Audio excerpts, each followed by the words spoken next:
3, 2, 1, go. All right. It's me, Mario. Good luck. So the first thing that we're gonna do is, of course, we're gonna start the game and then talk to the first information toad out of 5, which is a part of the second challenge. These information toads are gonna be scattered across the route. I'm not gonna do them all at once. So for now, I'm just gonna get 4 stars from Azure Abyss that are not a part of any specific challenge. Yeah, so basically, you have challenges based on progression. So like reaching certain intervals of stars. You have certain challenges that are just kind of completely arbitrary. And then one of the major proponents of this run is that it also basically serves as an all coins run, because you're supposed to get all coins in all the 15 main courses. Also, yeah, I'm Super Viper T302. I'm here to help out.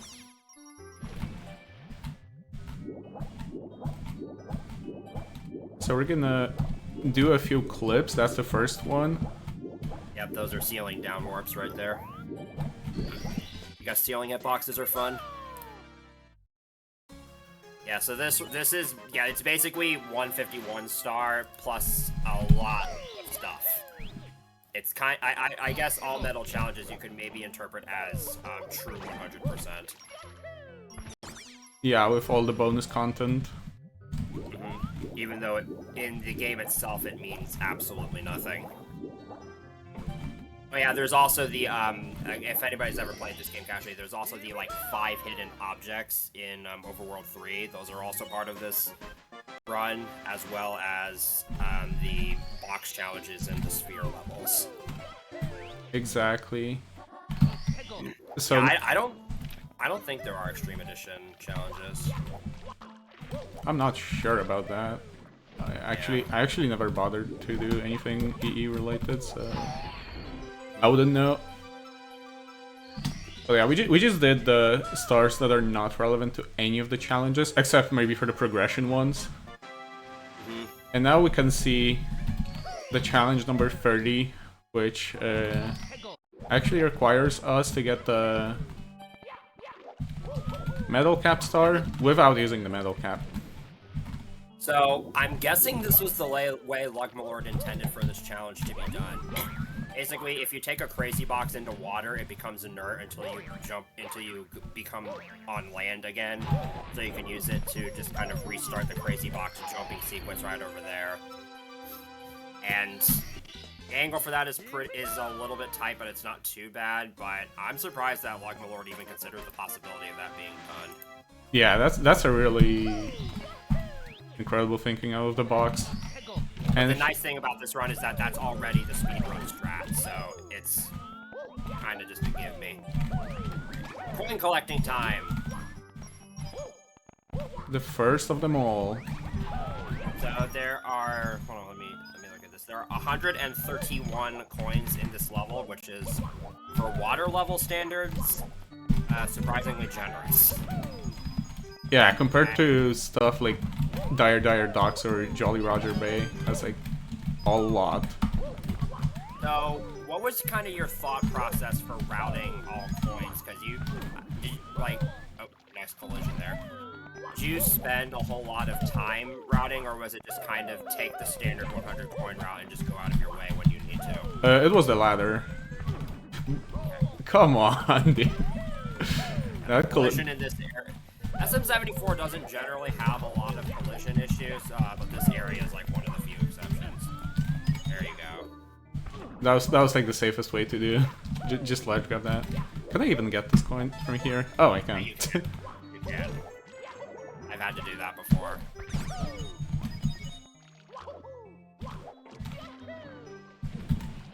Yeah, there's a couple of speeders on the water here, and then there's also the rings of 8. Those are incredibly easy to miss. If you don't know the coin totals and you're just kind of going for all coins, it's very easy to just miss coins altogether, because a lot of stuff doesn't appear until you get close to it, and it's kind of out of the way from where you'd expect coins to be. The render distance is a little bit of an issue there. Okay, I want to jump out here so I can take this speeder. Yeah, pretty much. In an elegant way. Yeah. So now we have to do the crazy box strat again because there's a 10 coin box next to where the metal cap star is. Interestingly, I don't know if this is because of collision, how the way collision works, or if it's just luck or something. When you take the crazy box up there, those 5 coins just never fall off. Or it might be like the properties of the coin. Well, because coins can fall off of ledges, but sometimes, I guess it might also depend on like their speed or something, or like if they're bouncing. Yeah, that's what I thought. Coins from a crazy box generally tend to move slower than coins from like a money bag. So I think from here on out, it's going to be very similar to the regular 100 coin route. You use that ceiling down warp again to get over here and get this star, and get these coins a little bit quicker. I actually kind of like the 100 coin route for the standard 100 coin route for this level. It's really, really fun. Yeah, so do I. Even though there's a lot of swimming. It is tolerable. The game does not track the challenges, Andrew. You do have to do them manually.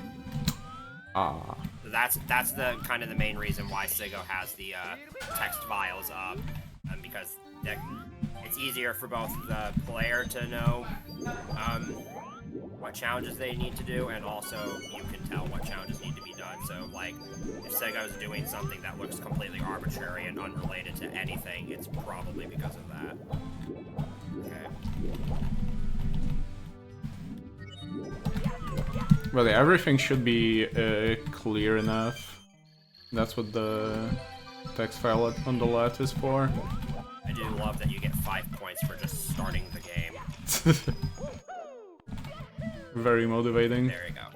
Well, that's one course down, and I would assume Azure Abyss, because it doesn't have any pits, is one of the easier courses to get all of the coins on, because there's going to be a lot of, like, one of the main issues with all coins, and this is a problem in the vanilla game as well, is you have to deal with if a coin falls off of a ledge, or like if a coin from an enemy gets away from you, and you have to reset the stage. Yeah, so let's hope that doesn't happen to me. Yeah, it's kind of ridiculous. I believe in Sigo's PB for this category, which is a 2-hour 39-minute time. I believe he only had to retry one course one time, which is unbelievable. I think that's true, yeah. Yeah, I believe you had to. I believe you had to retry Amber Sphere once. I honestly can't remember because it's been a while, but it was just for reference. It was a good run. Yeah, I watched it. I watched the VOD. It's pretty sick for reasons we will get to in a minute. But Sunny Bleach. Yeah, I've never heard it put quite that way before. Yeah, Sunny Beach, ironically, has the easiest all coins requirement to fulfill. It's kind of funny because it's the hardest 100 coin star, and arguably the hardest star. It's like it doesn't deviate from the standard gameplay. Okay, so getting 10 stars, for instance, that is an achievement. So I think I've just earned 5 points there. And here's another information Todd that we talked to. Yeah. I believe one of them tells you about the camera sucking, because apparently the canon is that they fired Lakitu, and the new guy sucks. And then there's one toad that tells you about the 30 secret stars that were hidden in the toilet. That toad tells you about 100 coin stars. One of them is just there as a meme. It doesn't actually tell you anything. And then I don't remember what the 5th one does.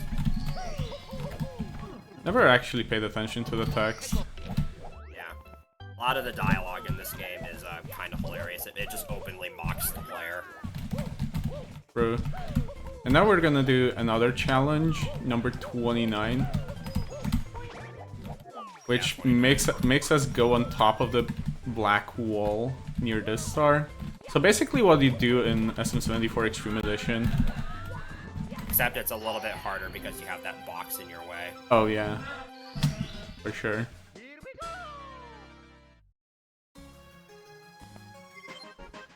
now we're going to be doing a risky collection, which requires getting 122 coins here. I think this level is also relatively tame as far as coin RNG goes. There's like a couple of fly guys that I think are probably the worst part, and even they aren't too bad, but we'll see. They can be a little bit annoying, but nothing too terrible. There's one free coin box in the corner. How do you usually get all of the coins without any problems? Free coin box is relatively high up though, so like it can be a little bit harder to get all the coins from it than it would be with most other coin boxes.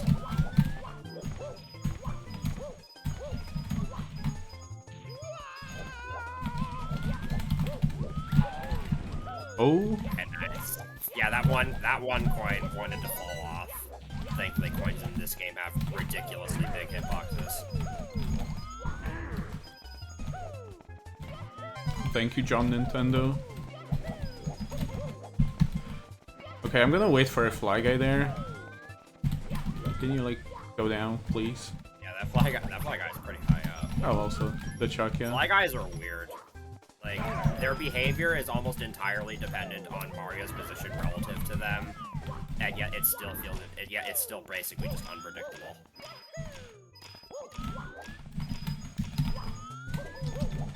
Shouts to that one coin that's just over there.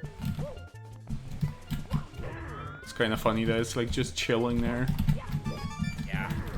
Isn't that one coin?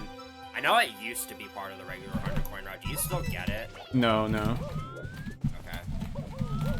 Yeah, I remember like back in like the 2014 days that used to be part of the 100 coin route.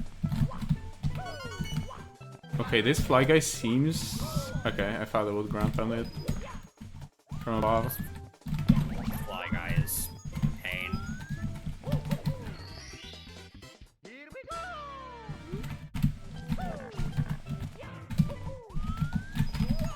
Ooh, that was Nice. a clean jump. That's a hard jump.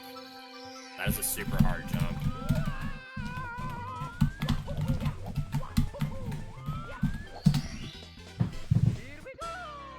That was very nice. By the way, I might have to stop screen sharing because I actually get a ton of lag spikes. Alright, that's fine. I'll switch to the mainstream. Alright. I'll just have a little bit of delay now. So yeah, we are now in...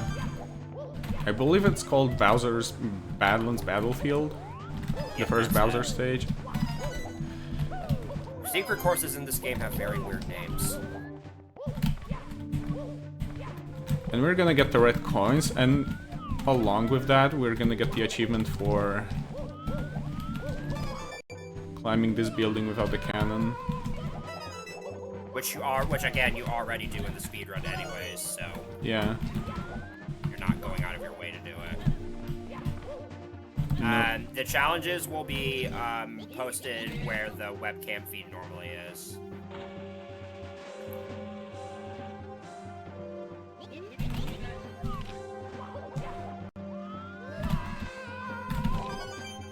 So you notice, yeah, for example, right now, challenge number 54 showing, and it's going, like, Sigo is using, it's a text feature that connects to live split, so it updates every time Sigo splits.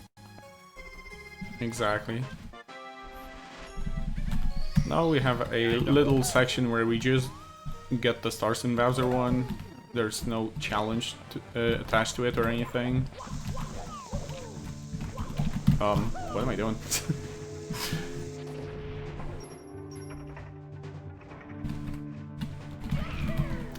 Here's the cannon shot. There are two ways of doing this cannon shot. You can shoot straight into the star, or you can shoot very high up. Yeah, I shoot high up because keyboard and I don't have like sensitivity adjustment. Understandable. Thankfully, that's like the only bad cannon shot in the game. Not like green stars. Oh yeah, green stars is so notable for that. Yep. Roll out on the end like a boss.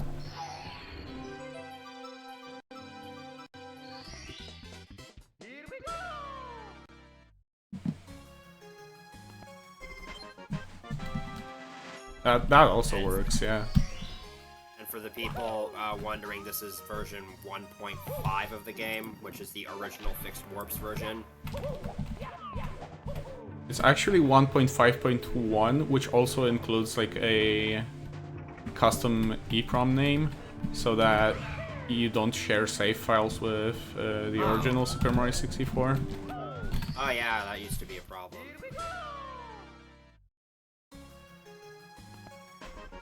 I'm not sure who fixed that. It might have been Galactic? Or I might be thinking of something else. But yeah, we got all stars from the first Bowser level, and we are gonna do the fight. And then we have the best part of the run. Oh yeah. Get ready for this. So, yeah, parallel cam. I feel like okay.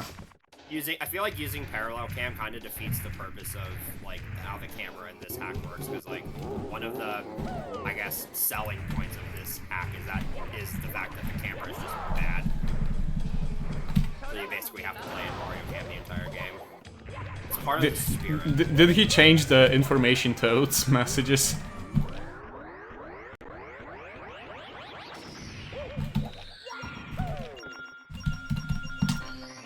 Okay, so how many times do you play? Are you gonna go for this until you get it, or? I'm gonna give it around 5 shots, I would say. Yeah, that's what I would say. Is like if you don't get it, if you give it like 3 to 5 good attempts.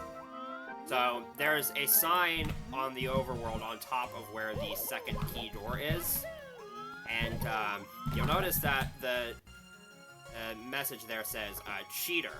So Lugmalord basically intended for you to cheat in order to reach the sign, and by cheat that means use the levitate code. But it's actually possible to do that without the levitate code, and we'll just see what happens here.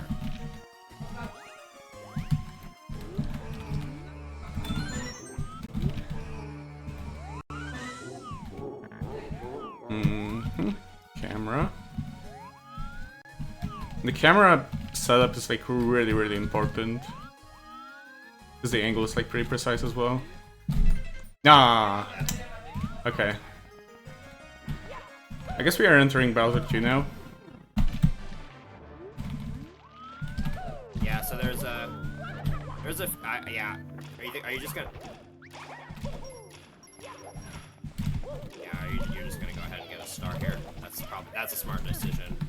You spawn outside of the Bowser 2 door, so... Yeah.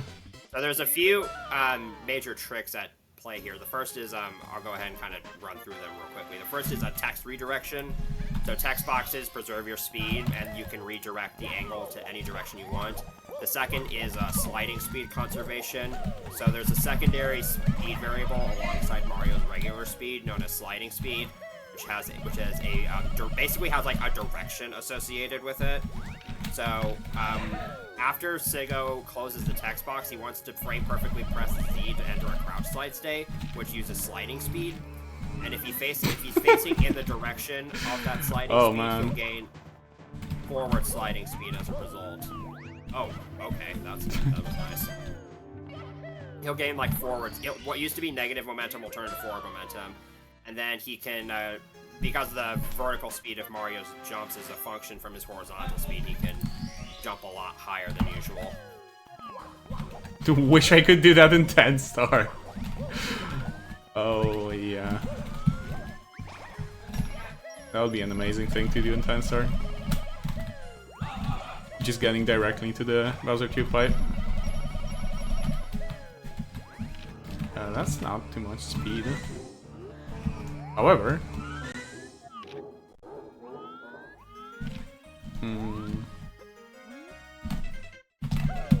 Oh, I didn't get the speed out of it. Yeah, you might have... One input was like a frame too late. Yeah, there's multiple frame perfect inputs in that. It's like a frame perfect Z press followed by frame perfect entering first person mode. In order to cancel the crouch slide state, because you lose all when you're in a crouch. I believe sliding speed is supposed to be capped at 100, so you like really quickly lose speed when you're crouch sliding. See if input was a frame late. Yeah, that makes sense to me. Yeah, again, his angle matters here.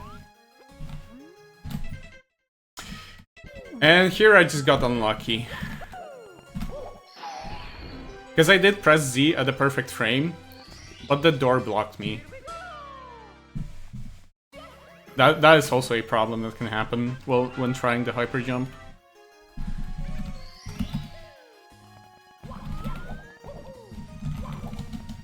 So here we go again. Must have been a case where like one of your quarter steps collided with the door. Yeah, it's probably something along those lines. As wall hitboxes are also great. They're actually not. I'm like intentionally aiming to get inside the door on the dialogue to prevent that as much as possible from happening. Okay, Oh?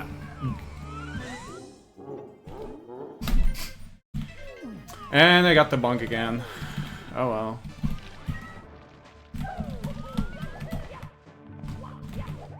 Oh yeah, that must be like a quarter step is just like bonking on the door. You might have also it might also be like you're running out a lot of speed there.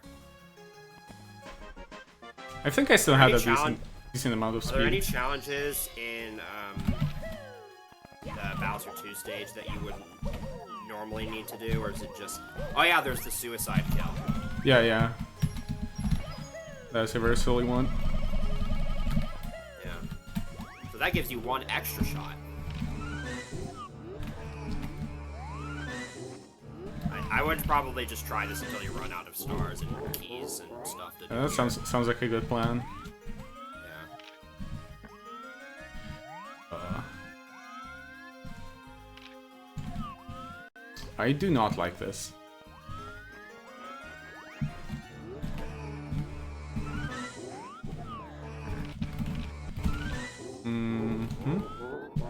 Now I'm like totally behind the door. That's actually... Yeah, that might be good. Well, I don't know. That's even better than anything. Ah, that was too late.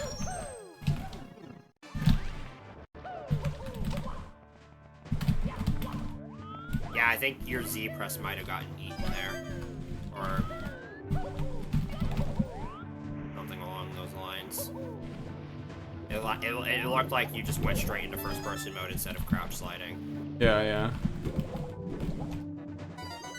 It's specifically entering the sliding state that transforms negative speed to positive speed.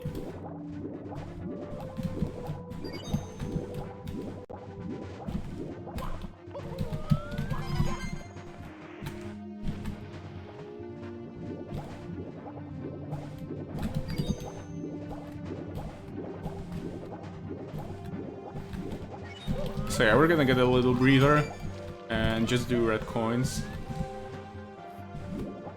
Yeah, this red coin star is like I think the route we have now is pretty solid, but as far as like actually like routing it out, it's one of the worst because there's a lot of things to consider. The red coins are very, very spread out, and there isn't a whole lot of synergy. That is true. Like right here, you have to go out of your way to get that red coin on the ledge and then jump backwards and fall into the water. The task actually just wall jumps up to that red right away. It's a pretty long star, even in a task. It's like a minute and 10 seconds long or something. Yeah, it's like I think it's close to 2 minutes RTA, but I don't remember. Yeah. Okay, we still have 2 more shots, I believe. You left with... Actually, I think you have... Okay, because there's 5 stars. Yeah, you have 1 star, the suicide kill, and the key, so I think you have 3 more Oh, yeah. shots. I could do. Afterwards, I would just use levitate. I could also do the key, right? Technically, hold on.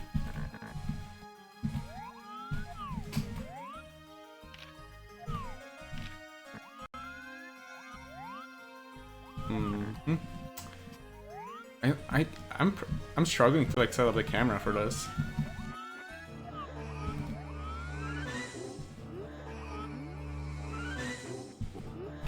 Okay, I'm leaving. Not sure if I would have enough speed for the jump itself.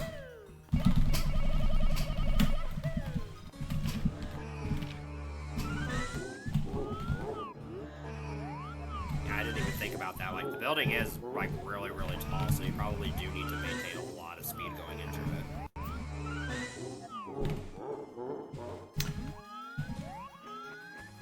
I don't remember how much speed Mario loses as he's running around like that.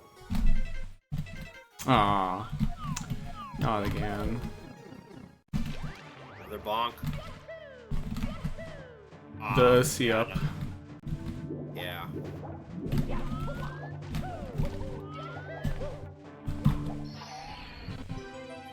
.1 per frame. Isn't it when you're is that also when your speed is neutral? Because I remember from Bismuth's one key explanation video that when the stick is neutral, you lose 1 speed per frame. Keep in mind, by the way, that technically using the levitate code to do this would be allowed because technically that's the intended way to do this. Sigo's just doing this to flex on us. Yeah, it is just for the show. Yeah. And in his world record, he gets it basically first try. Which is part of the reason why that run is so insane. Yeah, because technically, I'm pretty sure this is technically slower than just using levitate. But Yeah, it is. It's more authentic, because you don't have to use a cheat code.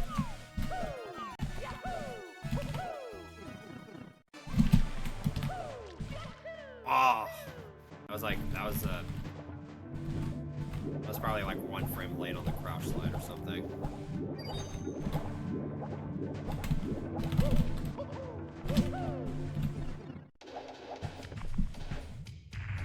Alright, I'm gonna get the key. I don't want to do the suicide so that like my information to the left stays relevant, I guess.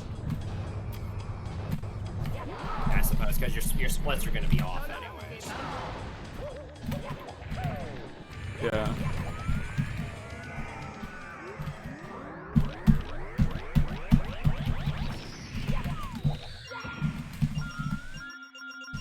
And then once he gets 50 stars, he can't even do it normally. Because, you need that text box goes away once you get 50 stars and unlock the door.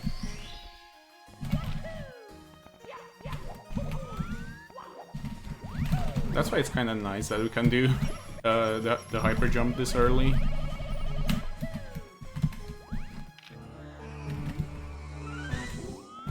Oh, you're just gonna keep trying it? Yeah. I'd say let this be like your last attempt. Your last attempt. Ah! It was one of those moments.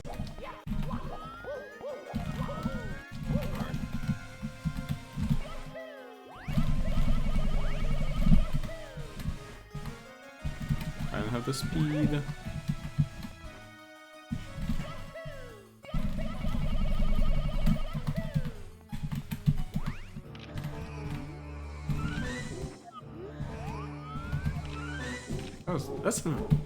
That's a weird camera. Like it's like from the top. Oh, more from the top than ever. Okay, I'm leaving. Yeah, the focus point. Like it's in kind of a weird position.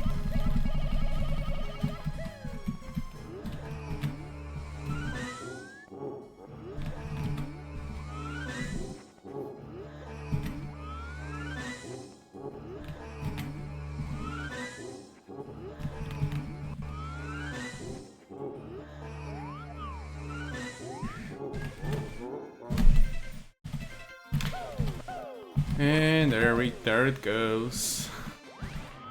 Alright, I'm levitating. Oh darn. So let's show the intended way of doing this. You would only be allowed to use the levitate code for this. Now we can rightfully call me a cheater, like my lord. Yeah, that's how you would do that otherwise. And then you turn it off for the rest of the run. I should do that. Good effort, though. Good effort. That's crazy to even think of attempting, like, as a human at all, let alone RTA, let alone in a marathon. So, yeah, no reason to feel shame. So we're just gonna continue with the route. We're gonna get overward 2 red coins now. Yeah, the nice thing though is that at least you managed to make progress in the game rather than like just waste all that time just attempting the beat. Oh yeah, yeah. Getting all the Bowser 2 stuff done is actually a very smart thing. That's right. So we just got 2 stars in the second overworld, and we're gonna get the third one. The reason why we don't get like all of the stars in one go is because it's better to... Yeah, it's overworld routing, because since this is the fixed warps, you'll often spawn right next to, like, there's a couple courses where you spawn right next to stars, and every star voids you out, and you pop back out, like, in the regular spawning point in this overworld.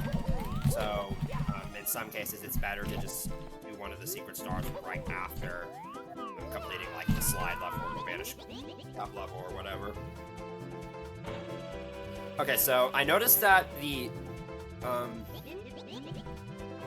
yeah, I was gonna ask, I think I know what Captain Bowser's about to ask here, because the description for this challenge says, like, use the cannon only once. Did you consider the idea of doing it cannonless? Because I will follow the task, and I will use the cannon once.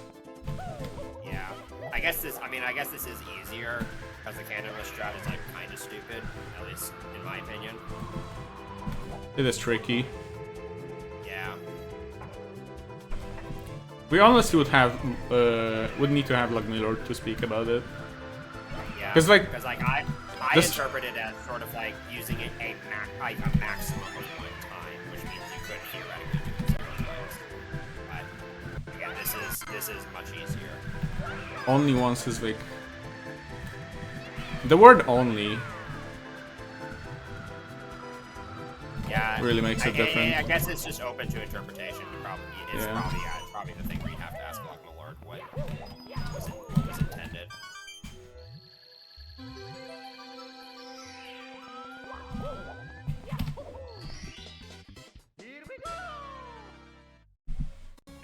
There's a couple of challenges that are kind of like that, where it's really just open to interpretation. And honestly, like Milord is so. Honestly, like Milord is like. I don't want to speak. I don't want to say this and be wrong, but I'm based on what it seemed like to me. Like Milord is honestly just like so content with the speedrunning community. I'm sure he'd accept almost any interpretation we have of these. We'll see. And if I here's another. failed a small jump, that skips the climbing. That jump is hard. That jump is really, really hard. I always struggle with that.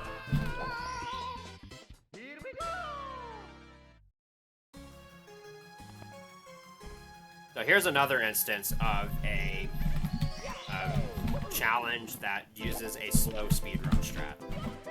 But it's also easier than the actual strat that Sigo would do. True, I'm actually forced to do slow stuff. That's sad. Because what I do in runs is like I just long jump to the thin path. Because it's so thin, the window to long jump is like, what is it like? Is it frame perfect, or is there like is it just like a 2-frame window or something? I'm actually not sure. We'll just say it's frame perfect. It's better for it sounds more impressive that way. True. By the way, I don't think you split unless you don't split Okay, we apparently got the German text, which does say one cannon at max, and that gives a clear view.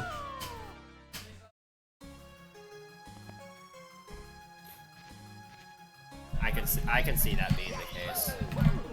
It depends on angle, speed, and spacing.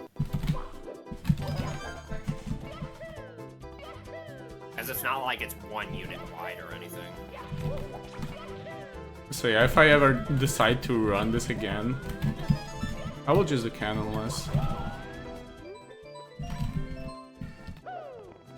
Because that seems valid, according to the German version, and as we know, like Millard is German, so it's fair to like take the words in his original language.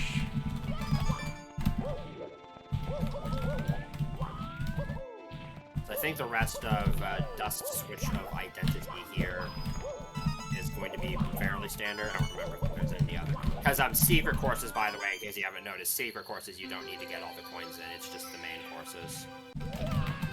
Yeah, the coin collecting missions. You're allowed to do cannonless, but only if you read German. True.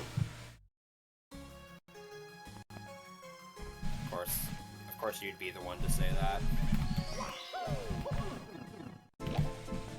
Do you split after you get the narrow path star, or do you split after you complete all of the advantage cap? After I get all the stars in this level. Okay. I was wondering why that wasn't going away yet. So here's a nice triple jump wall kick to skip some boxes platforming. That's extremely tight. There's a different strategy you can do. Basically, you press the switch to have the boxes, and then you do some triple jump wall kick combination to get to that place. That strategy, that's what I would probably consider like a beginner's strat. It's honestly not that much slower. I don't think. Yeah, it's like maybe 2 seconds. Yeah, but the stars in this hack are very, very fast, so 2 seconds is a long time.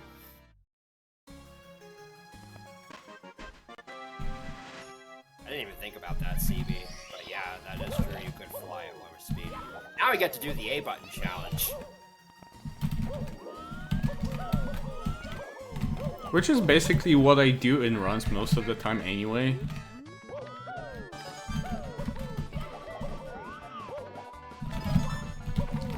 There is actually an A button challenge for this hack. I recently learned about it. Oh, I didn't know that. The main hack with A button challenge is Star Road because, of course. But that's what I remember. Yeah, but I believe this hack 151 star is currently at like 548 presses. How many again? 500. It's like 540. Wow. Which, a lot. Which obviously makes sense because there's a lot of intended platforming and not a whole lot of opportunities to use like floating or whatever. There are some cool strategies. Here we just did a pretty precise jump. That jump is so hard. It's so tight. Good luck. Yeah. I mean, the Chukia wrong throw tech exists, so I don't know if that's actually been used on any stars yet, but I bet that could probably see some usage. I think there's a few Pedro spot strategies. Oh, damn. Thank you, Azov.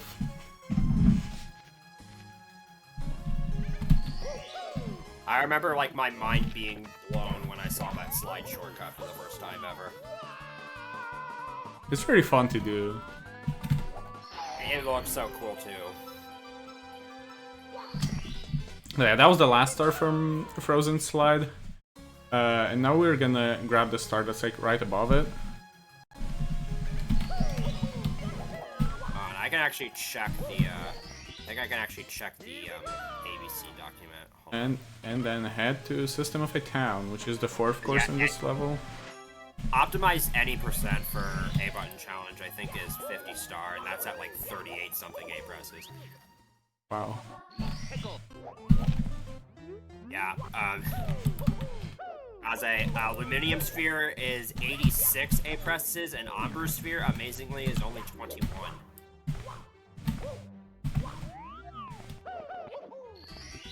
Amber does seem to have less climbing.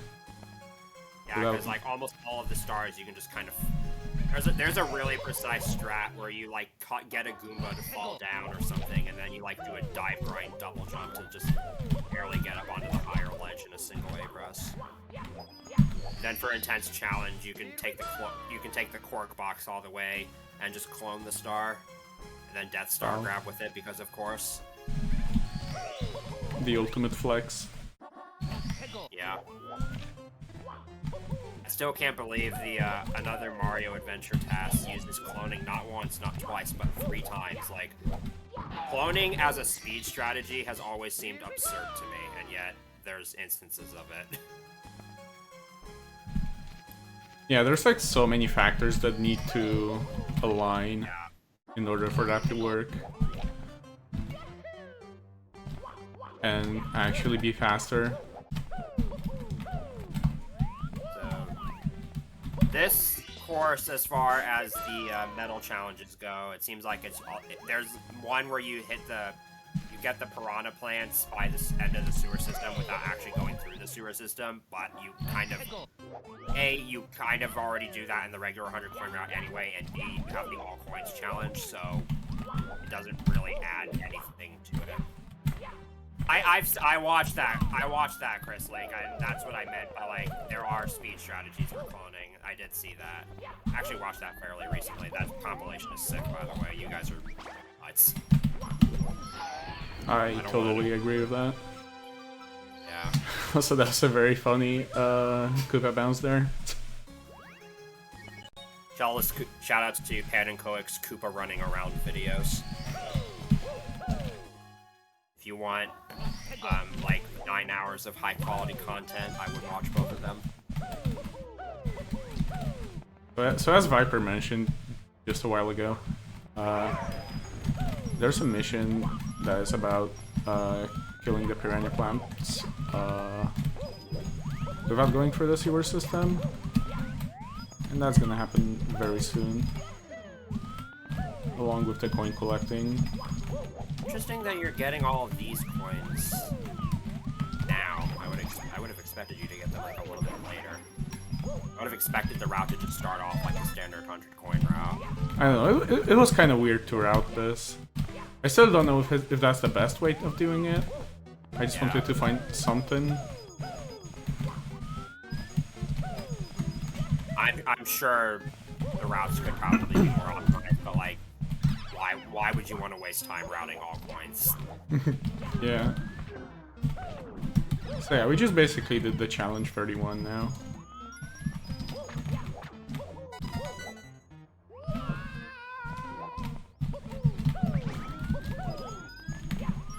Oh. The coin did not like me. Although this one did. From the bottom.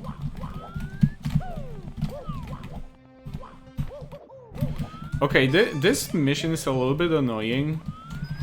Because in order to do it, you actually have to... Yeah, you have to get that Koopa that's over by the sewer system star. Exactly. And, I mean, like, getting there you can just do the sewer skip again, but getting back is... yeah. Swimming.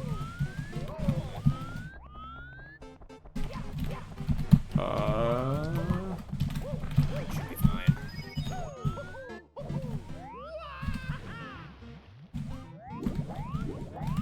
Now we get to swim, yay! I honestly made a small mistake. Because I'm gonna spawn the 100 coin star, like, here. Yeah.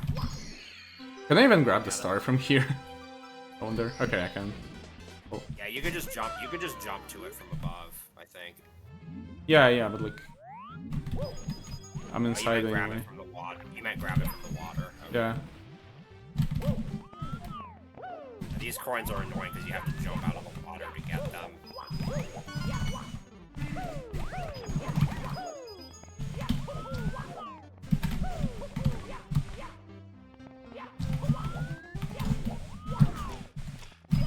And now we're just finishing off the coin route. There's this pole that we need to spin around. This level also seems Oh wait, never insane mind. as far as getting all the coins is. I kind of forgot about those coins, not gonna lie. I thought you were getting the red coin first, and then you were just gonna drop down. I'm like, that's actually some new routing. I wonder if that's faster. No, that was a mistake. Probably because when there was the bi-weekly, there was a star. There was the red coin star. There's like the save state or tacit task, and I tried routing it, and that particular jump was a part of it.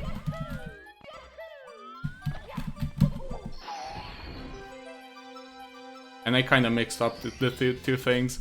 Anyway, we are now in Haunted Factory, the level with the second largest coin count. It's like, honestly, Lugmalord could have just not included the blue coin switch here, and you'd still have more than enough coins. Yeah, this level would still have like 171 or something. Yeah, I think it's 80. I think it gives 80 coins. Yeah. It's a 4x4 grid with blues. Oh, whoa. That's funny. Never seen that happen. Where I just Walls. That's the unreferenced walls. get into that type of wall.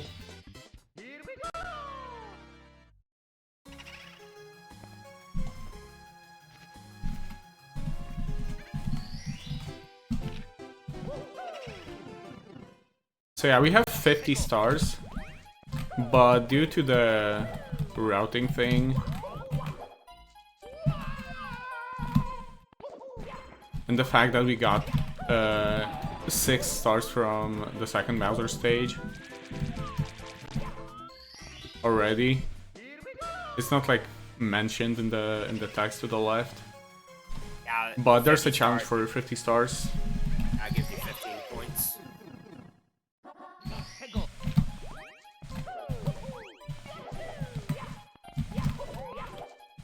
Already a third of the way collecting the stars, at least.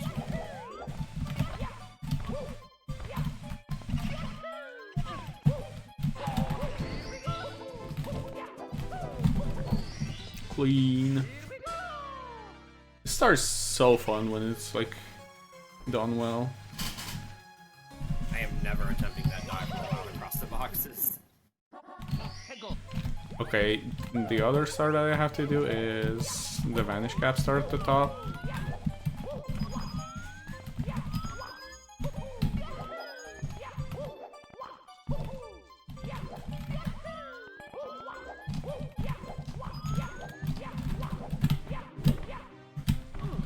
Oh, nice lag. Okay, so apparently it's not the screen sharing that's the problem. Because I still get lag spikes like notoriously often.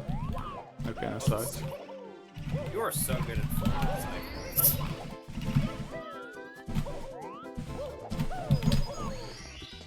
I guess keyboard is cheating when it comes to forward side flips.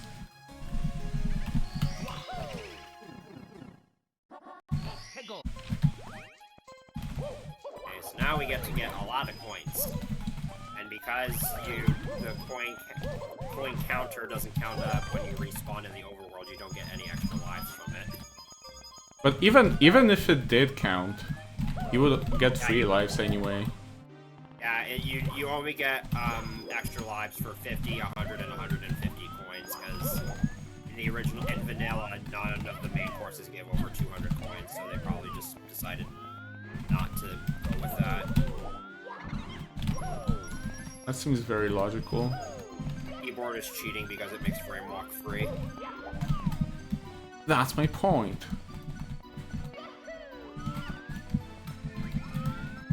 No, I will take this blue coin first. Yeah, Mr. Eyes here, I think, are probably the scariest part because they are relatively close to the edges. So their coins can fall off. Although these are not the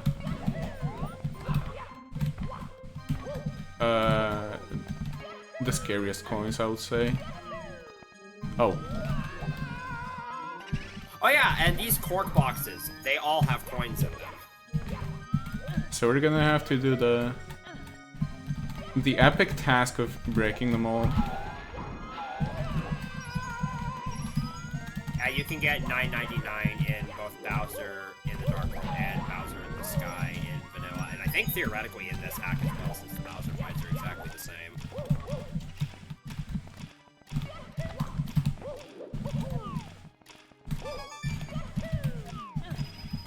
Because this ROM is based on the American version, not the English version. This ROM is based on the American version. I think I got one coin at the top. I gotta get there really fast.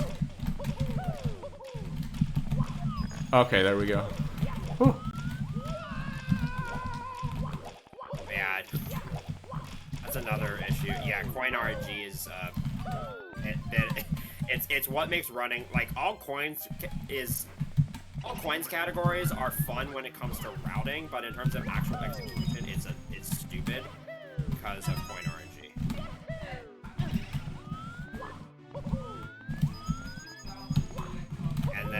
And then again, one of the challenges is reaching the hidden room with the blue coin switch without the shell, which again you already do in the speedrun, so not much different there. Okay, nice. It's probably the scariest part of navigating that room is probably the scariest part, I would imagine. So yeah, we're doing just a small long jump wall kick.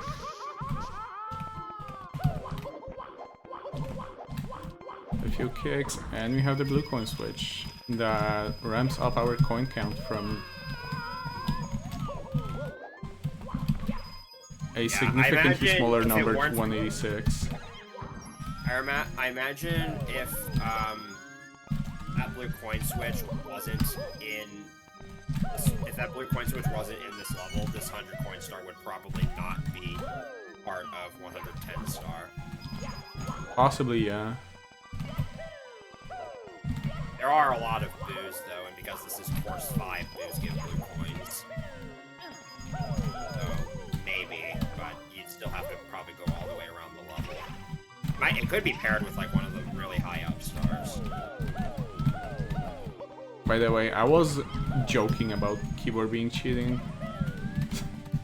I hope people don't take it seriously.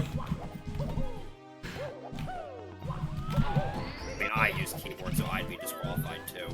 It comes with its advantages, but also disadvantages. Yeah. I would never hate keyboard. Okay, so we are done with the coin mission. That nice long jump wall kick into the last pretty round. clean overall. All the coin missions, all the coin stuff so far has been really, really clean.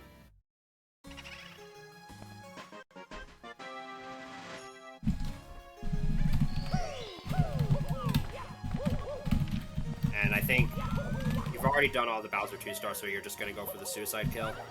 Yeah. I think I've heard you bring up the input polling issue. Can you like summarize that in chat for people who don't know, Kaze? I remember you like. I know you. I'm pretty sure you. I don't think I've seen the. I'm pretty sure you made a video about it, but I've never seen it. I'm interested to hear about it though.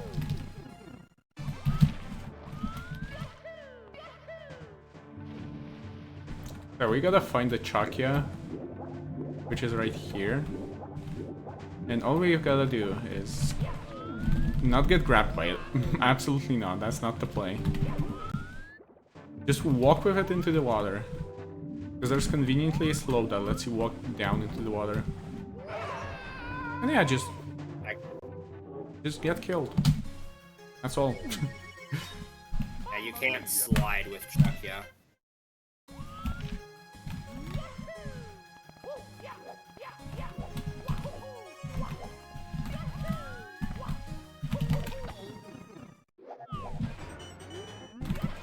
So the next start that I'm doing is red coins in the metal cap stage, but with that comes another challenge, and that is collecting a 1-up. Oh, I forgot the angle. Wait, does that work? Oh. Okay, I need some backups for it. Yeah, you... Seems like a dangerous move to do the star before you get the metal cap switch, but I think, yeah, you do it because of the... You do the X skip on this star. Okay, that's very risky of me to try. Whatever.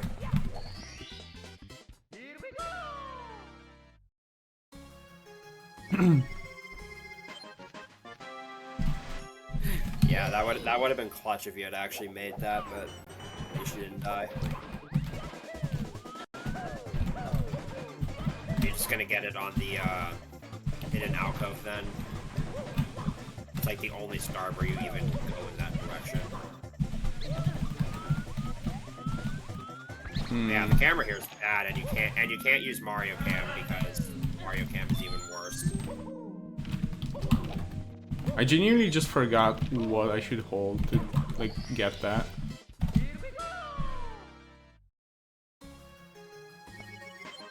But yeah, in the meantime, we also finished another challenge that was basically pressing all 3 switches. Because we already have the wing cap switch, the vanish cap switch, and the... Oh yeah, I forgot that was a challenge too. Metal cap switch as of now. Basically, the only, like, thing you don't really do in these metal challenges is get every 1-up in every stage. There are some, like, 1-up related challenges, but it's not in every course. Yeah, the most notable one is probably in the last Bowser level. Yeah. Which has 10 lives. And you have to get them all in one go.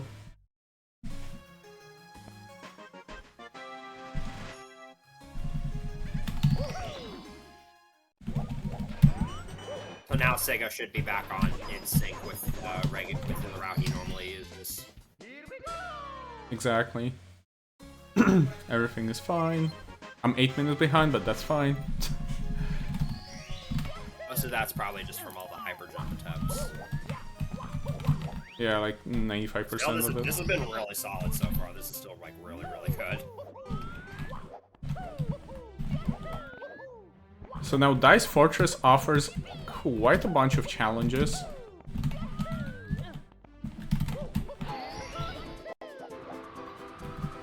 Yeah, one of them is getting stars 2, 3, 4, or 5 without using the purple switch. Again, you already do that in speedruns, so nothing new there. And then one of them is getting star 6, which is the box near star 1, is getting that with the wing cap while flying. Weird.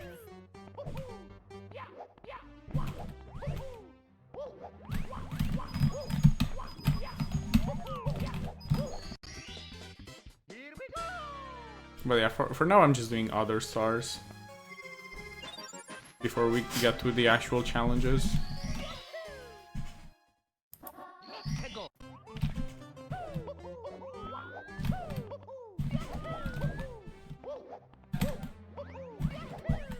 Oh, Scuttlebug Razor.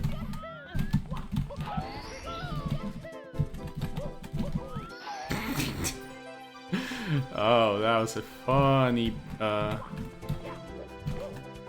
box break.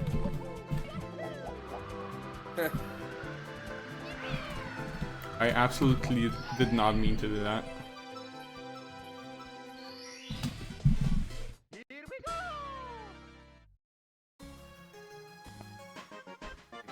You probably should have just gotten that star, but too late now.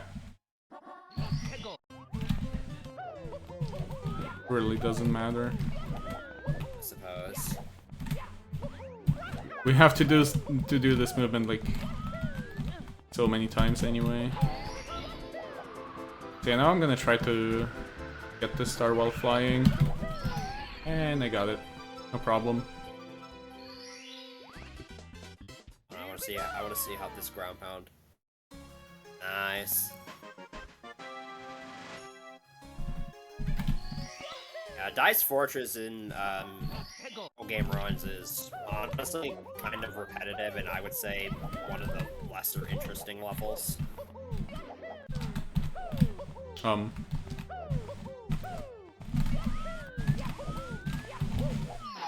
The movement is kind of cool though.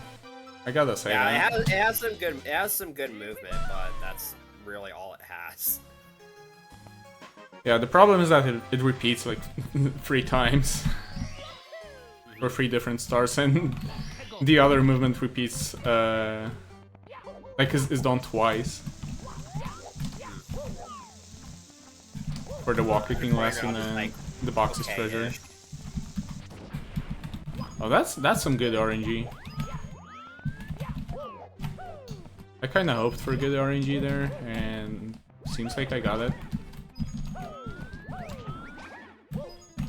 Because the coins from these bob-ombs can go pretty much anywhere. Yeah, when you're letting them chase you into the cave like that, you're kind of just leaving it up to luck.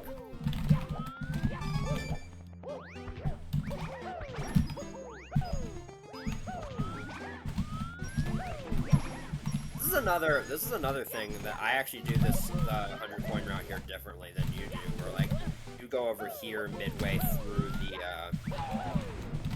the route, and I save this for the very end. Oh, that's something I didn't know.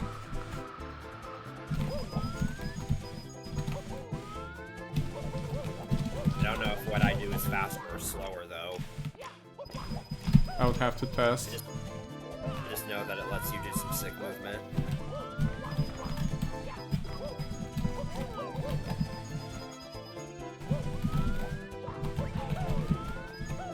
But yeah, this route doesn't really differ from the standard 100 coin route.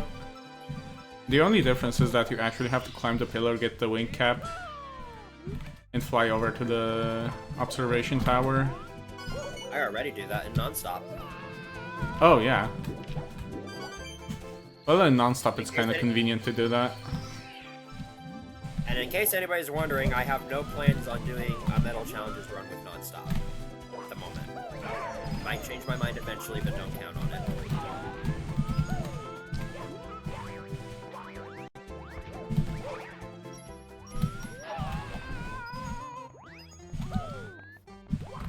Yeah, as far as like ROM hacking non-stop speedruns go, I'd say I've only ever done 4 of them, but this is still the best one that I've done. Right, so we are done with Dice Fortress, the first course. Yes, we just finished course 1, 68 stars in. And we're gonna talk to the second last and the last Infotoad. So we're gonna have all the Infotoads done. Yeah, that toad just tells you about the fact that you need to get the special caps before you can get all the stars in course 1. So we can enter the part of the overworld which is hidden behind the 30-star door, which hides a cannon bob-omb, and stalagmite cave, which is course 6, and ice crystal tower, which is course 7. So as you can see, the challenge 33, reach the 2nd star of the stalagmite cave without using wall jumps anywhere in the level. So that conveniently, there's a lava boost route that we already do.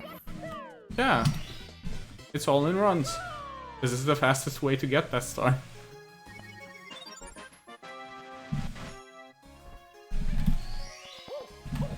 Yeah, because the intended way you're supposed to get that star is you're supposed to like climb up all the way to the top of the cave, and that does involve wall jumping. And this challenge is actually very silly. And I just realized that we do this challenge at 69 stars. That makes it at least twice as unfunny. You basically get crushed by the thwomp, and that's it.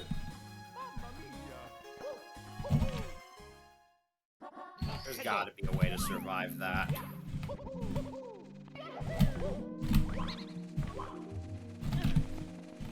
Probably not, though, because, I mean, you probably have to take lava. Yeah, you probably can't survive that now that I think about it. It would be tough. I don't even want to try.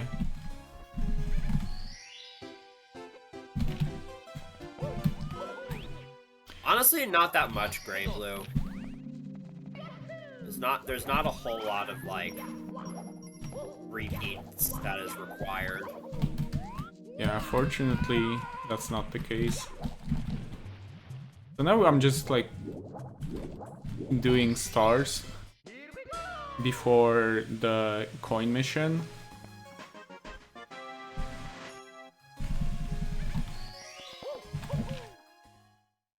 Because I tend to leave the coin missions for last, if it's possible.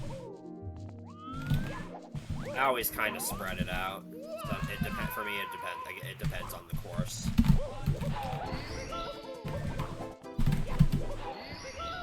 Like, of course, there are some cases where it's like impossible to do it last, but only then I really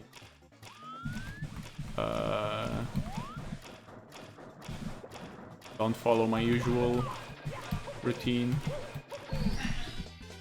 Thank you for the raid, Aleph.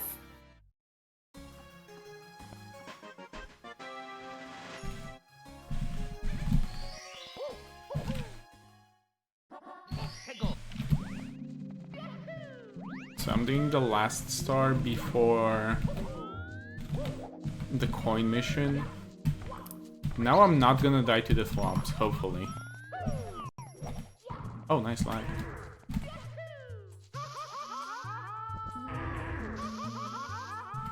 Yeah, that's a pretty safe way of doing things. Thank you, Aleph.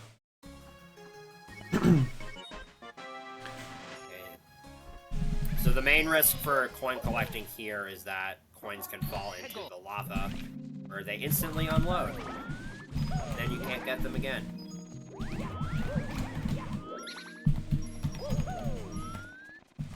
So that's why the first thing that I do is make sure I get rid of all these enemies.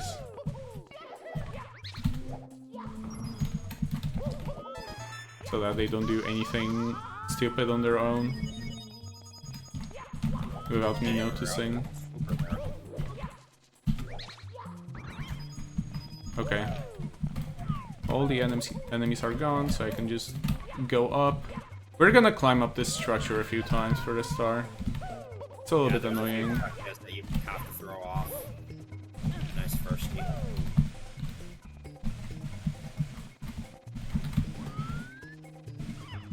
Is it possible to make that in just 2 wall kicks?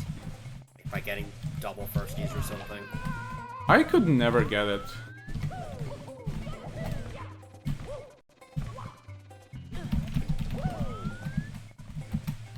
Ah, come on. Okay, I cannot. I will do it the safe way. Because as you can see, if I hit the eyeball and then fall off, I basically lose 4 health. That's really not good. So I can just do that.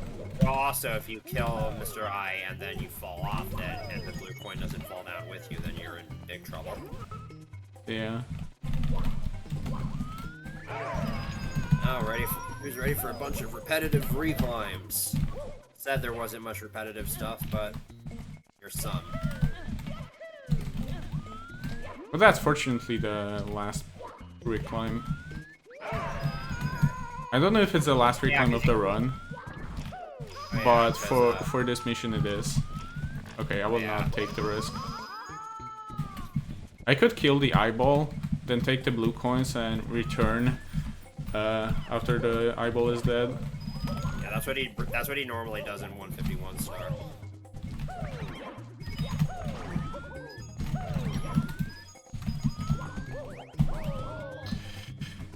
We are slowly approaching one of the scariest sections. Yeah, the sniffets. I'd play it pretty safe on those guys.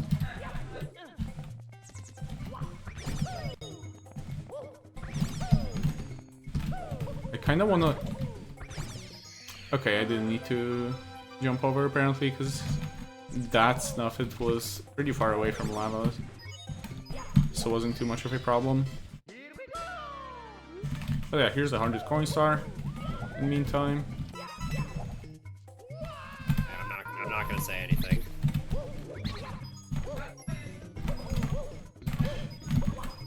Oh yeah, another RNG segment coming up. With the Thwomp and 10 coin box.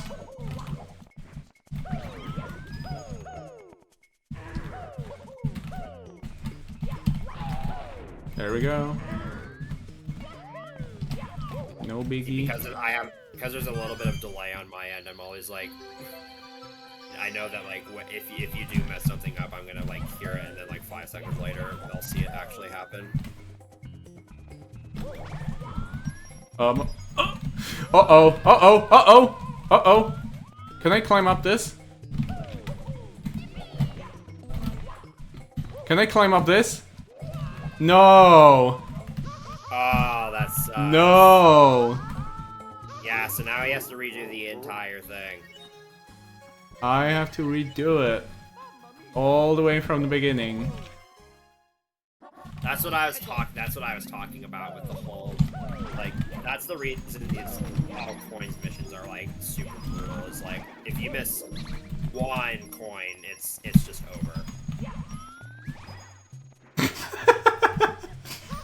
Like it doesn't matter if it doesn't matter if it was at the very end or not. Did you see that?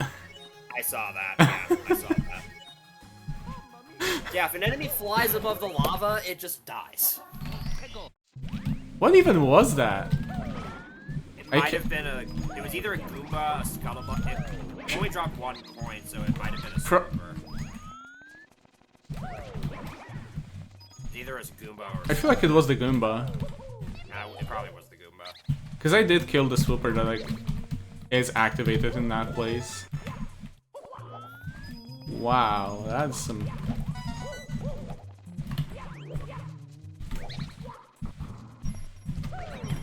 intense choking.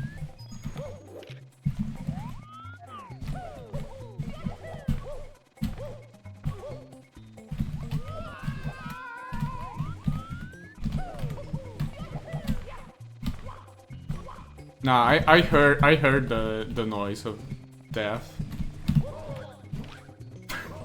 Okay, I can climb up, that's fine. The problem's on the other side.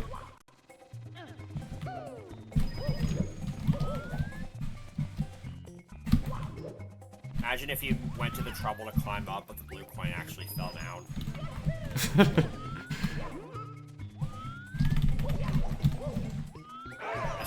That's the game giving you the middle finger right there. I would not want that to happen for sure.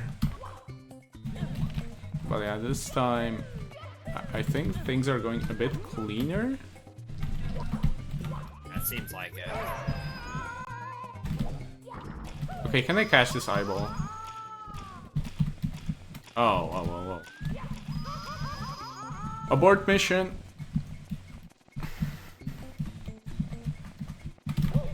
Smart decision there.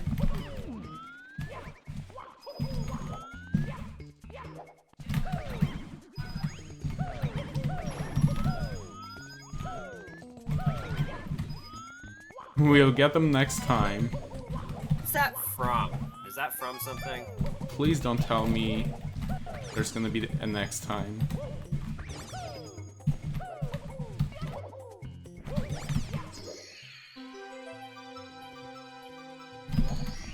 I'll just get... I didn't need to collect this star. That was like the last frame realization.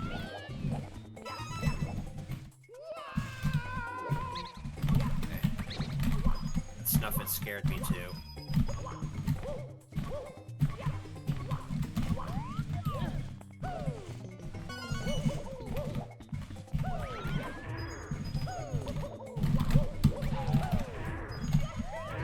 And no coin loss on the 10 coin box. That's good.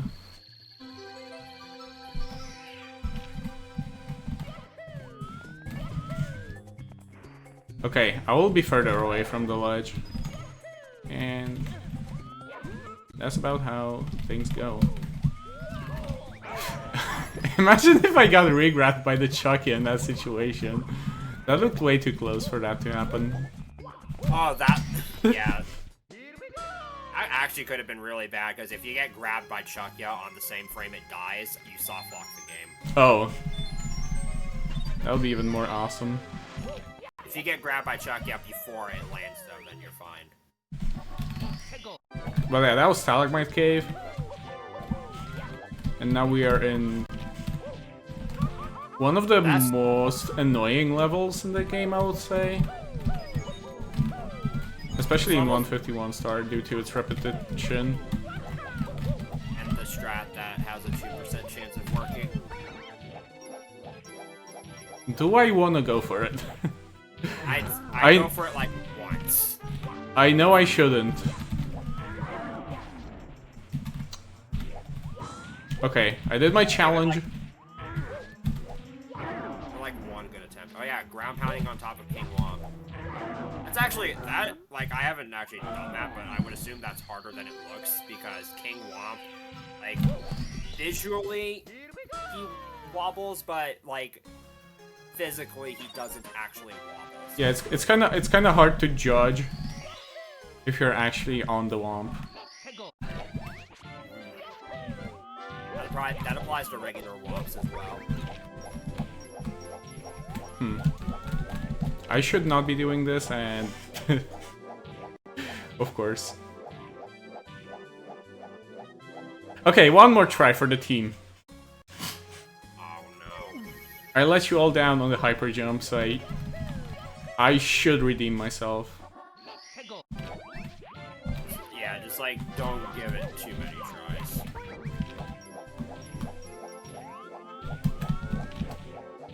Ah, that was like almost good.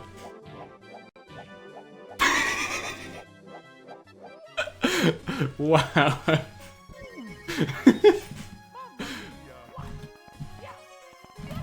Wow, that was like the most CB message ever. Things are going terribly wrong. Not scared.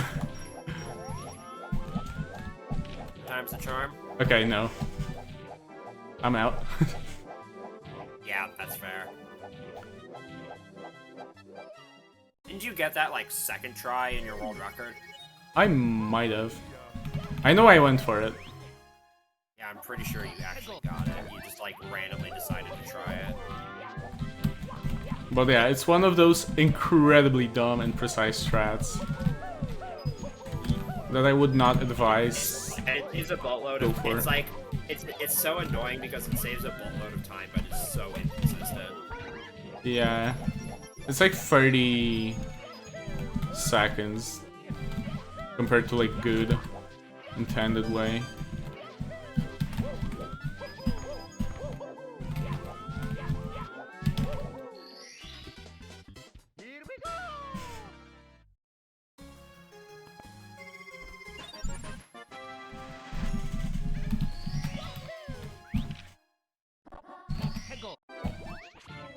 Valiant effort nonetheless, though.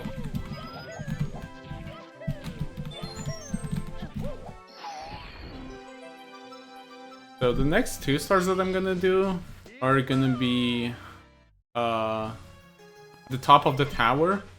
Although I'm actually not sure if it makes more sense to just get all the coins going up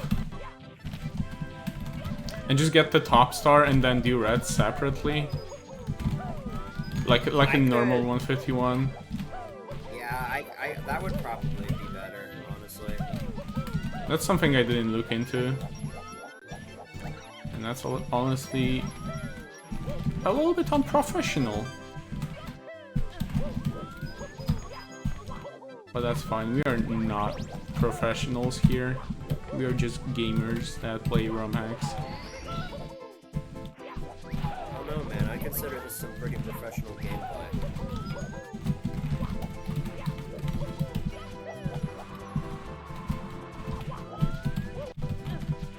Like, I apparently just flew above the lava and died.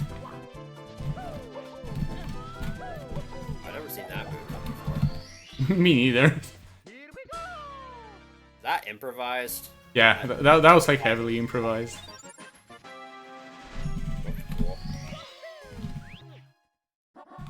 Cool.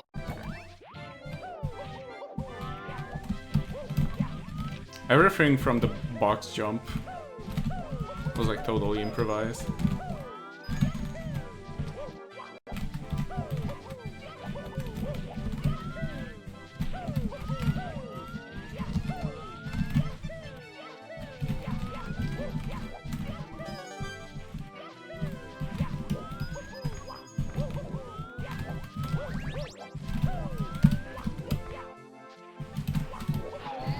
And now I'm gonna do the start that I tried to do without the wing cap. You can see how much time it would save if I got the spin drift twirl on the first try.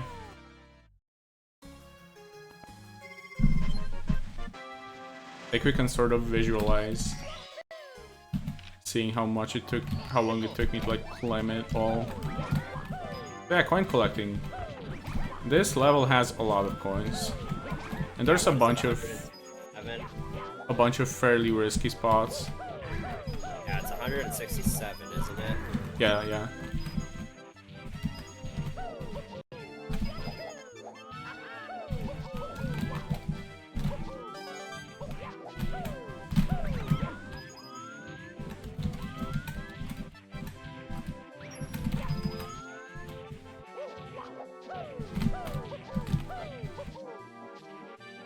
Actually, Mushy, I don't think, unless, yeah, Sunny Beach isn't until pretty close to the end. Yeah, it's like before the spheres, so like 130-ish starts in. Crazy for doing the spheres last. Like, I'm pretty sure in my 151 route, I actually do the spheres and Bowser 3 like before I do just about any of the other courses. Yeah, that's a good thing to like do those early to have them out of your way. Because like I wouldn't say that those 3 courses are as hard as they are nerve-wracking. Oh, that is true. I can agree with that.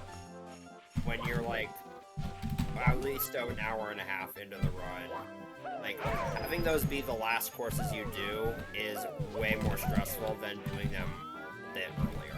Because then you have like levels that aren't as hard. So these spin drifts are, I think, the main risky part here because your coins can vary. Oh, yeah. Well, at least you got the coin. The coin was gotten, and I didn't die. So yeah, might have been able to land back. Could have been on worse. That. This thing was just like a little bit off. God, CB's becoming a meme with that. It's a nice camera setup for getting to that red coin and then long jumping back. Should probably learn that.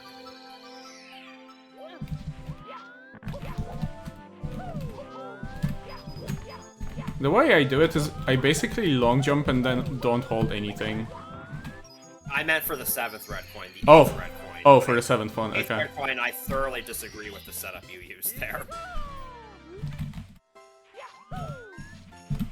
I always use latitude hand when I'm doing that long jump. I think I also used to use Lackett Cam for that. I don't know what changed over the years. This last stretch is relatively safe. Yeah, the blue coins are very simple, so there's like no risk of falling off or anything. And then you have the crazy box. I think that's it. And yeah, we just fall all the way down. pick up our last few coins. Yeah, there's also that cork box. I forgot that cork box gave coins.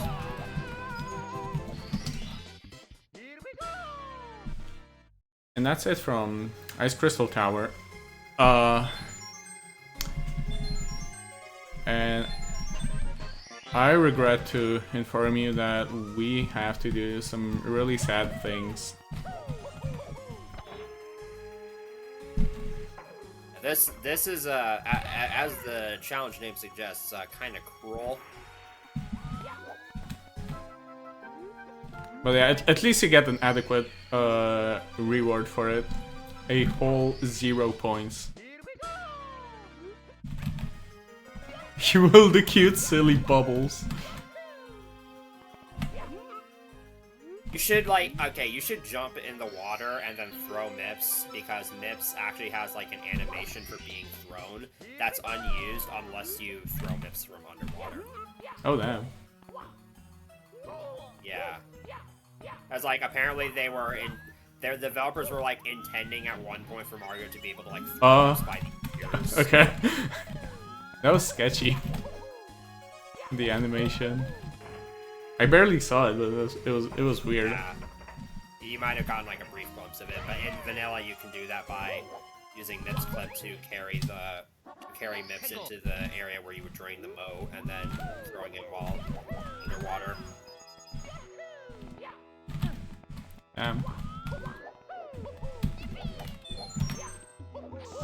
So we have to collect extra lives in this level in one go, and we're gonna do that with the Pharaoh's Secret. Nope, that's not a reference to the hottest new meme. But yeah, here's the second one up, which quite conveniently is on our way to this star. Lord was very generous with 1-ups in this hack. Be Free on its own had like 10. Yeah, almost every other course has at least one. Although 5 of them are like in places you normally don't visit. Yeah, you normally don't visit the top of the level like ever. Like in EE. Oh yeah. Also good night, Mashi.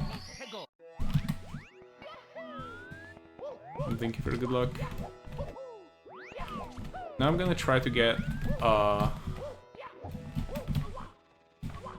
star on a wooden construction. I hope the Fly Guy strat is gonna work out. Boop. Yeah, boy.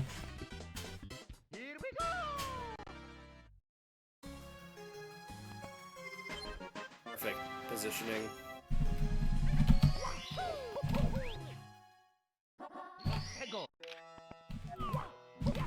So we have 2 more stars until the coin mission. And coin collecting here is also very safe. Yeah, there isn't really too much that can go wrong.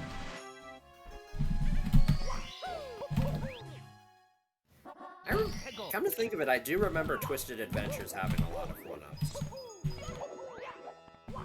I've thought about routing Twisted Adventures nonstop, but I really don't care to play that hack.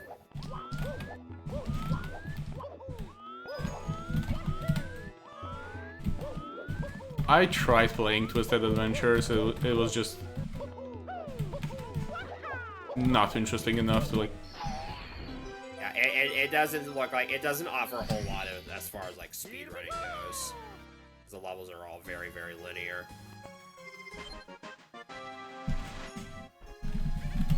Yeah, I think I just simply got bored. I remember when I first played ROM hacks in like 2014, I tried playing it and I'm just like, this is very repetitive, not very interesting level design. But, who knows, maybe if I... And also, the no fixed warps thing is like a really, really big problem there. You did not get that one Goomba coin. Yeah, I just went up. Okay, yeah. Again, I have a little bit of delay.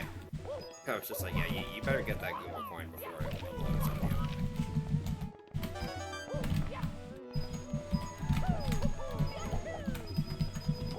Really have to think of some backup strats on the fly.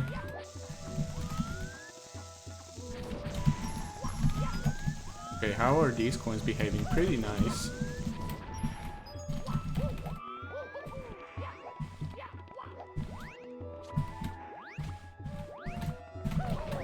Assist to box him. Oh, the emote that it does not exist in this chat.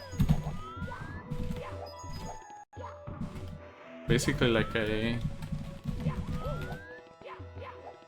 Fury type emote. When you're mad.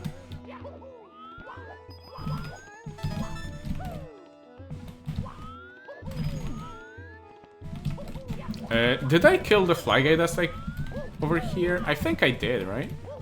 You might have. I vividly remember you doing so. I don't see it over there, so I'm assuming you did. Okay, the coin count also seems right. So I think I did, yeah. If you did kill it, I believe you would have gotten the 2 coins from it. So. Yeah, yeah.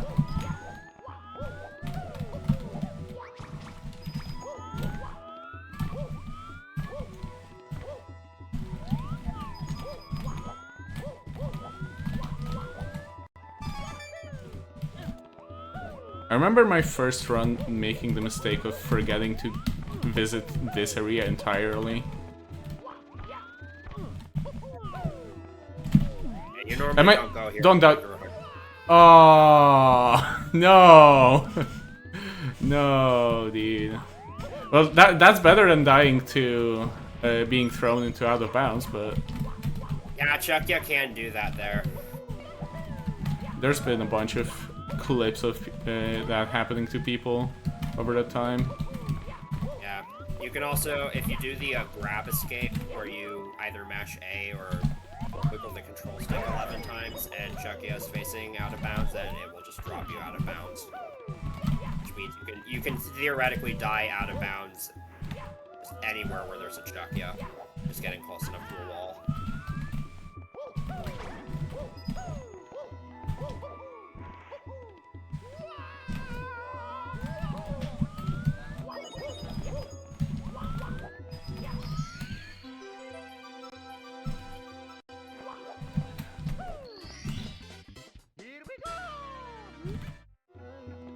Okay, I think I got everything so far.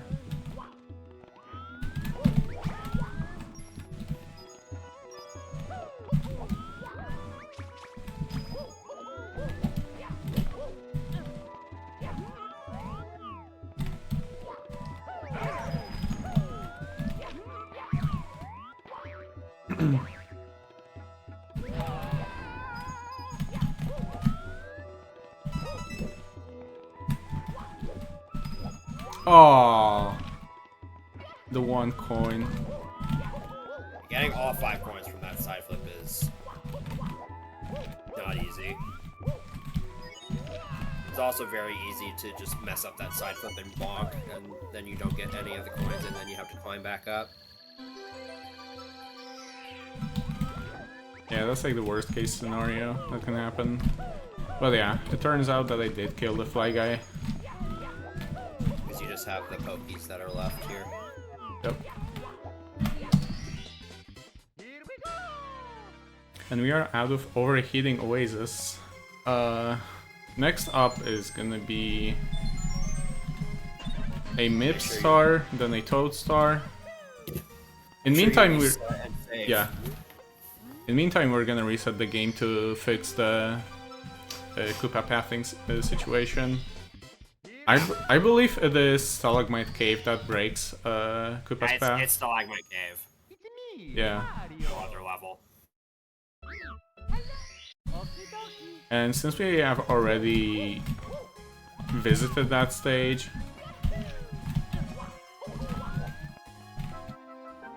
Wait, lava bubble? Wait, what do lava bubbles have to do with it? Yeah, that's a good question.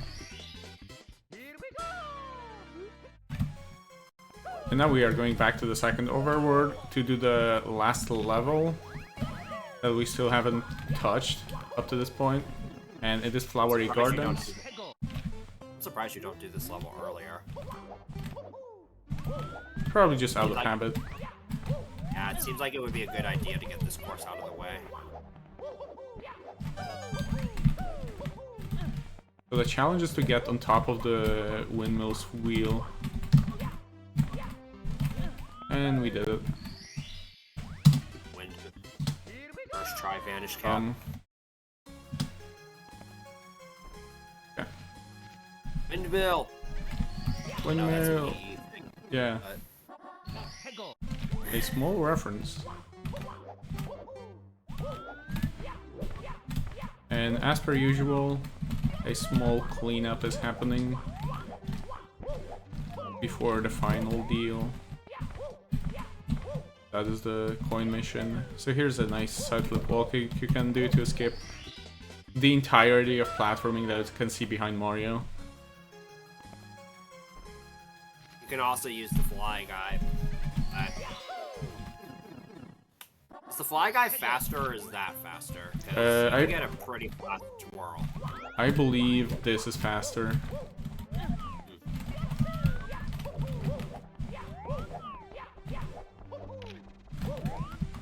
And we're gonna use the construction once again. I hate this star so much. Ah, the star grab. The rest was so good. I hate that long jump across. Because, like, if you're too far to the left, you fall off. If you're too far to the right, the wall pushes you off. Like, the camera there makes walking in a straight line basically impossible. You need to have good enough angles that you can actually... I don't know what I'm doing right now. Backing that up seems like a non-trivial task.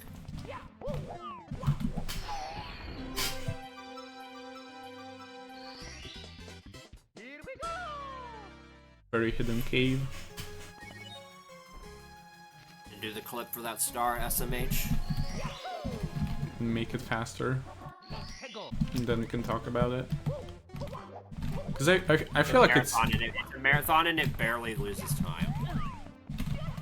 Come on, man. I feel like in RTA it does lose time. Yeah, I think it does lose time, but like, I don't know. It's cool. Sure it is. Alright, we are fighting the King Bob-omb on this pretty small platform. Just a standard. Very original concept. Just a standard fight. 3 throws. And I'm gonna get burned. And I will not reach the star at all. But that's fine.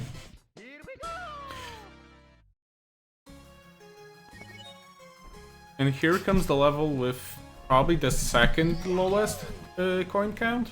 I believe it's the second lowest, yeah. I think Cliff of Wrath has 115, I think. 116, I think. We'll see.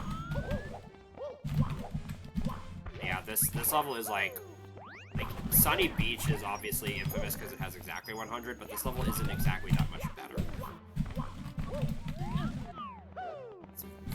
It's very tedious. It just doesn't have the bullies. Oh, I tried to get an intentional second frame wall kick to maybe skip the small reclimb. The angle and like positioning required. You know what? Is extremely tight. I will just take this Koopa while I'm at it.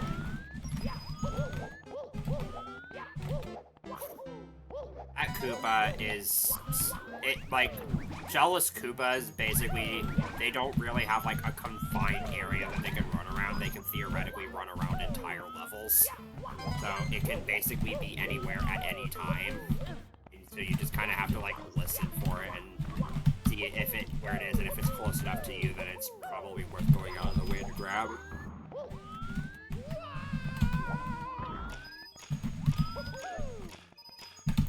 Here's some blue coins, from which we jump onto this piranha plant, we spin around this post. Oh, that was some clean coins out of it. I usually get the piranha plant and the pole coins a little bit. I actually get them before I get the windmill stuff. Oh, interesting. Yeah. Never seen that. Then you can jump from the top of the windmill over to that piranha plant. These two bombs are pretty convenient because if you do like some very basic movement, you basically can lure both of them into the same place. That's done in 151 star runs as well, in the normal runs. Did I collect the coins? I'm pretty sure I did, yeah.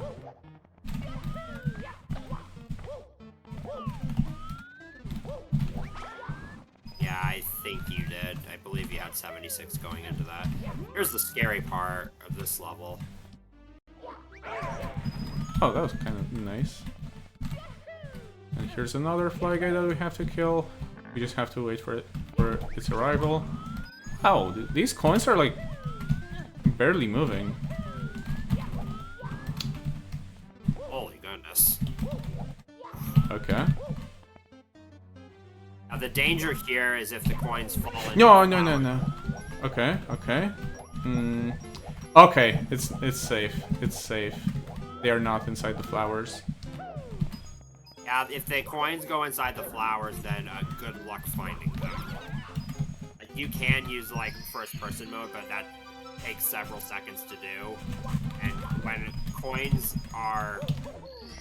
you have coins that are that are spawning from enemies and they're on the time limit, time is of the essence.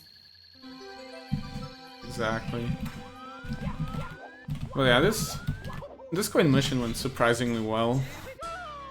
Yeah, coin missions in general have been going really, really well so far. You've only had to retry one, I think. Yeah.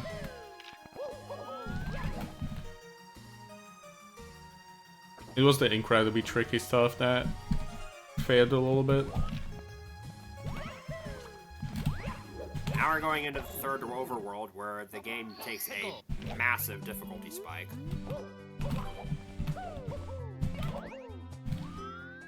And we're gonna cheat a little bit in the Koopa race. Because the objective is to win in less than 10 seconds. It's kind of hard to do it without the frame perfect jump before talking to the Koopa. It's possible, but doing that just gives you like a little bit of extra leeway. Yeah, in runs I usually get like 10-0 or 10.1. And Super the Quick accuses you of cheating anyways, so I mean... Yeah, I'm just a dirty cheater. It happens.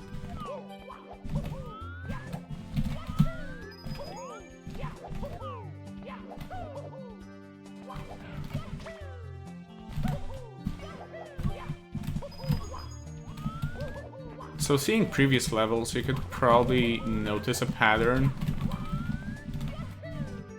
where where I do like one level specific challenge, then I do the cleanup where I get the stars that are not relevant to any of the challenges, and then I do the coin missions. Careful, QQ. You don't want to become liable.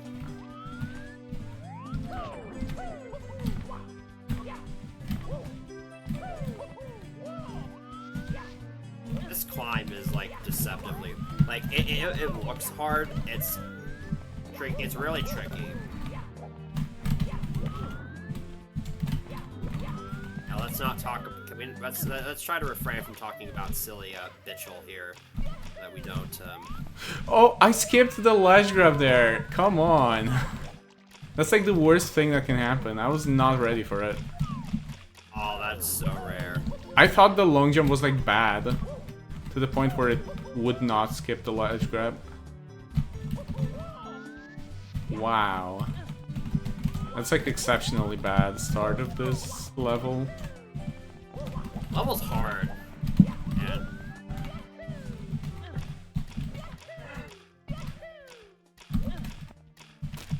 Well, I have to go back. Because there's no way I'm making it onto the third box from a standstill. Yeah, you basically can't ledge grab on that second box, or else you can't get enough momentum. Okay, there we go. Make the jump cleanly. This is a hard start. No matter how you slice it.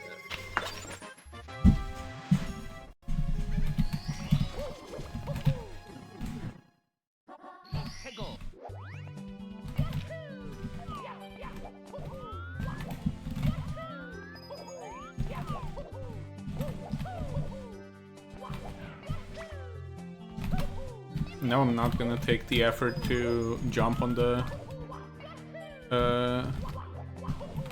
boxes. I'm just gonna grab this star. That's a lot easier.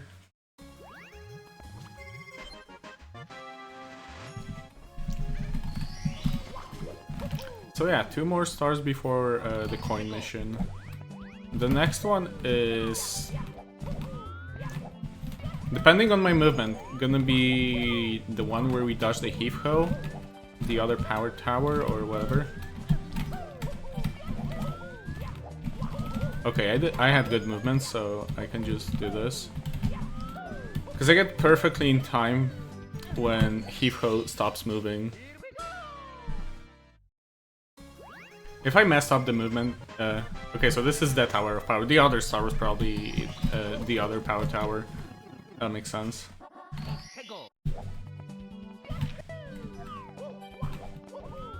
So yeah, we're gonna take the same path, but we're gonna branch out a bit sooner. Wow, that was some lag. You'll see these small ledges over here. And that's our destination. There's a star. Oh, nice typo, like my lord. I thought I fixed them all. Probably the most notable typo in the challenges that I did end up fixing was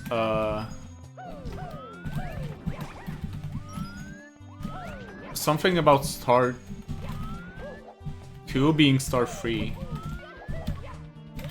I don't remember what challenge it was. But yeah, I did fix it in my notes. I noticed that.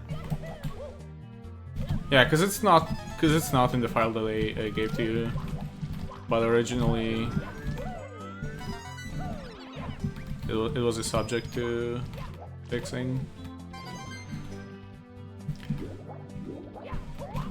So yeah, this coin mission doesn't differ too much from the 100 coin route.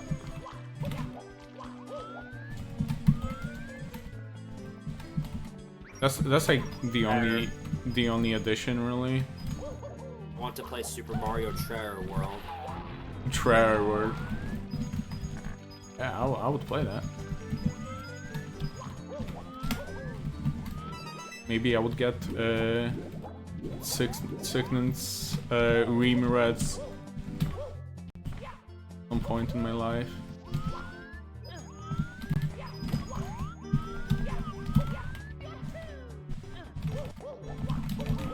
Whoa, whoa, whoa, that was some nasty lag.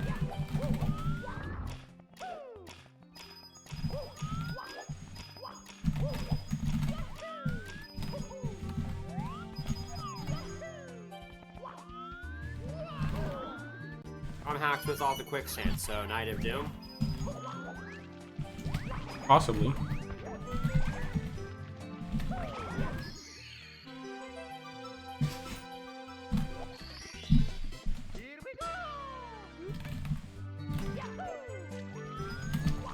But yeah, so far this is like nearly identical to the 100 coin route, except you get like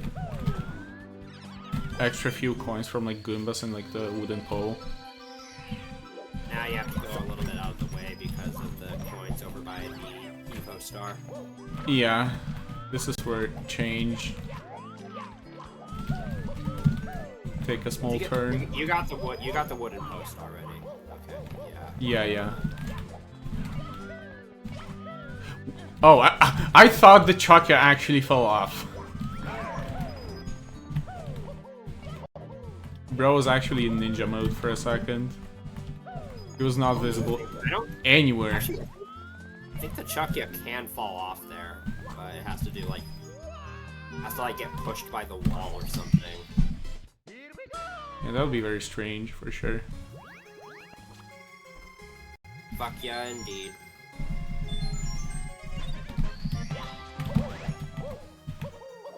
So yeah, that's it from Swampy Spring. My next destination is gonna be Cliff of Wrath, also abbreviated as Cow. That's a reference to the animal living in the nature. Oh yeah, here's the, I think this is the typo you were referring to. I'm not sure if it was this one. I think it was like earlier on that I did end up fixing. So this place start... I don't remember actually. I would have to fact check that after the run. That toad is slightly above the ground. The cow that becomes a cop in the EE. I did not notice that until now, thank you.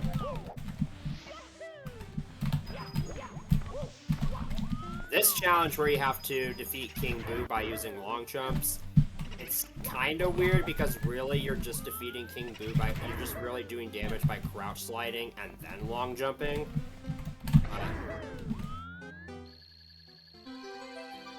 Yeah, because when you're crouch sliding like that, you can do damage to enemies.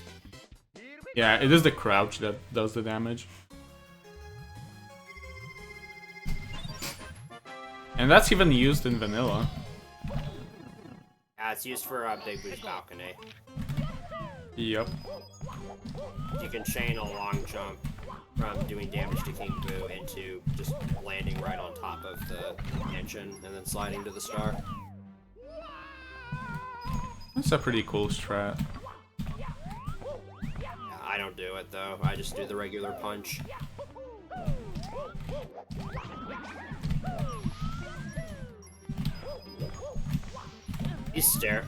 Those stairs are so fickle.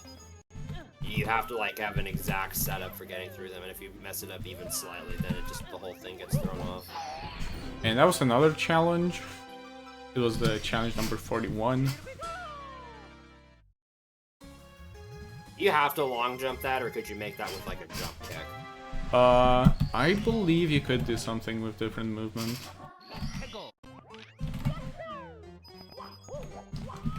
But long jump is the safest way to go.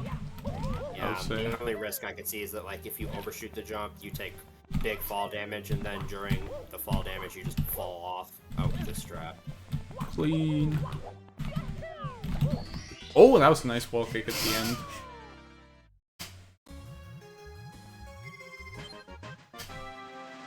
Oh, wow. That was pretty good. That wall kick chain is harder than it looks because those walls are not perfectly like aligned with each other, so you need to have very specific angles. Yeah, I do. So it's easy. It's easy to walk on the other side of the bridge and just fall. Not only that, but also the bridge that I ledge grabbed on, I can only grab the small bit of it. Yeah, if you grab the slanted part, you just drop off immediately and die. Yeah, that's a massive problem. Nice capless, problematic box, by the way. Oh yeah, that's also a most skip that we runners do. That's a really satisfying strat to get first try. And only recently I found something that works somewhat consistently. I have my own setup for it that I'd say is pretty consistent. Yeah, it all comes down to like having some sort of a setup that works. Anyway, we're collecting coins. This level has 116 coins, which means if you miss 3 of the blue coins from the... If you miss more than 3 blue coins from the blue coin switch, you can't get the 100 coin star. And the blue coins are really hard to get. Especially if you don't have like prepared movement for it. Or the King Boo star is in the way. Oh, that can be a problem. Well, And yeah, and the timing window is not as ridiculously tight as Sunny Beach, but it's still not generous. generally the movement that you need is kind of tricky. It kind of makes up for more generous timing window. I think it's kind of safe to leave the piranha plant dying, because the coins basically never fall off. Though, to be honest, don't quote me on that. I might be the risky, silly goose. There's Anyway. no might about it, you just are. Anyway, here's how I do the blue coins.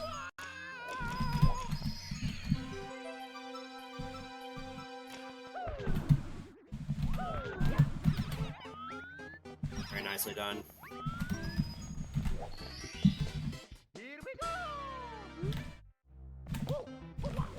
And the final red is over here. 114 coins, 114 stars. Did you plan that? Nope. That was not intentional. Okay, well, it was still epic.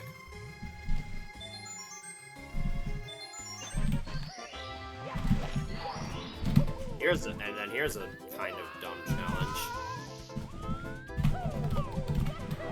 Not sure if anybody has seen those lives, but here they are.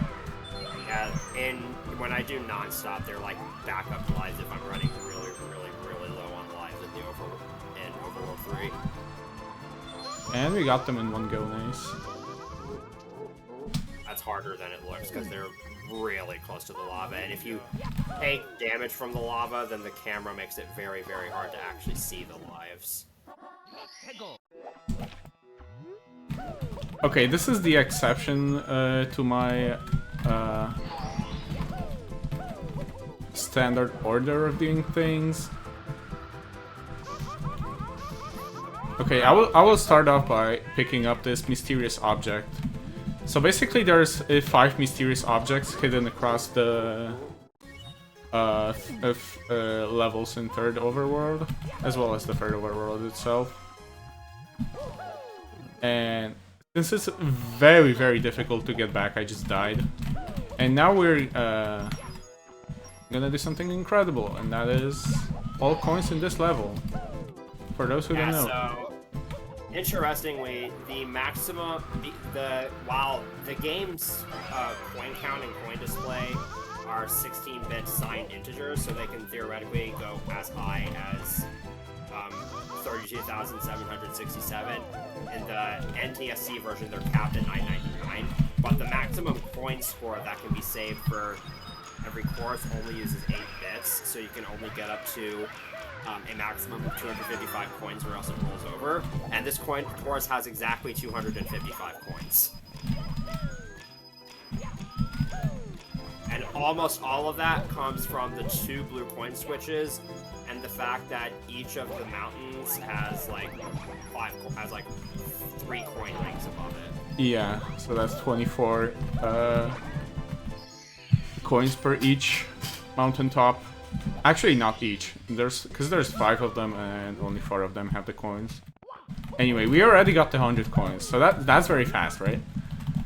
Yeah, the 100 coin star is definitely fast enough to be in 110 star for that reason alone. But we have to do the rest. And that takes pretty much like 75% of the time.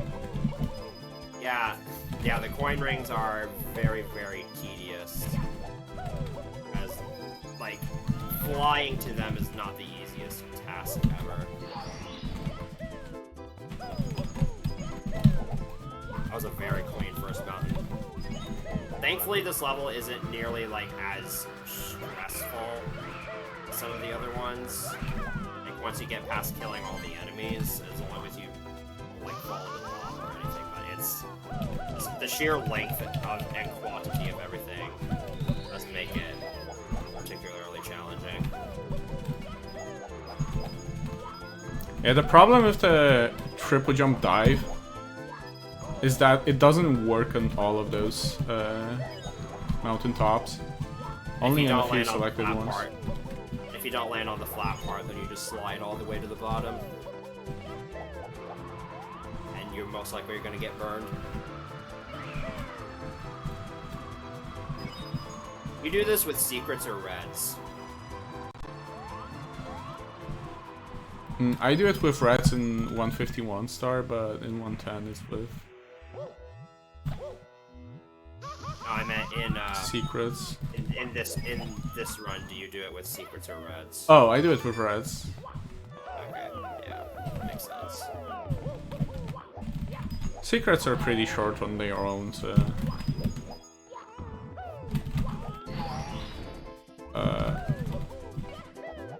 I think I might wanna pick up this red coin.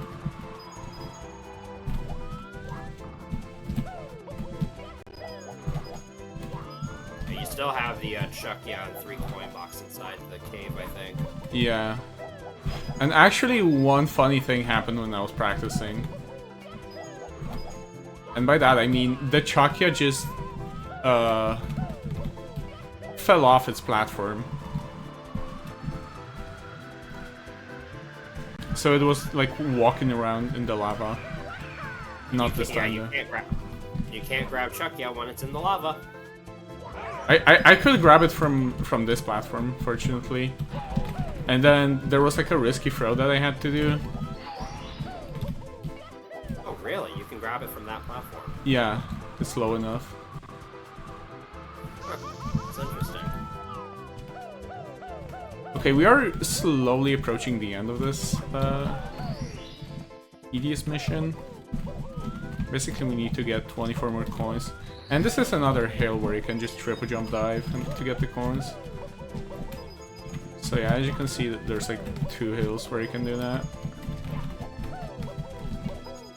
Wish it was all of them, but... Oh yeah, Gleb. Oh, come on.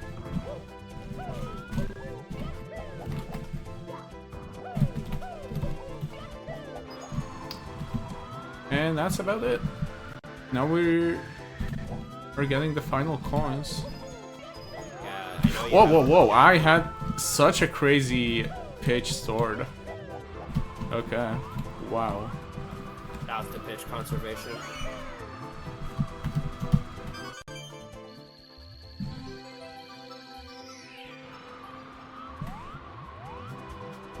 Also shouts to yaw velocity conservation, even though that's not really as relevant here.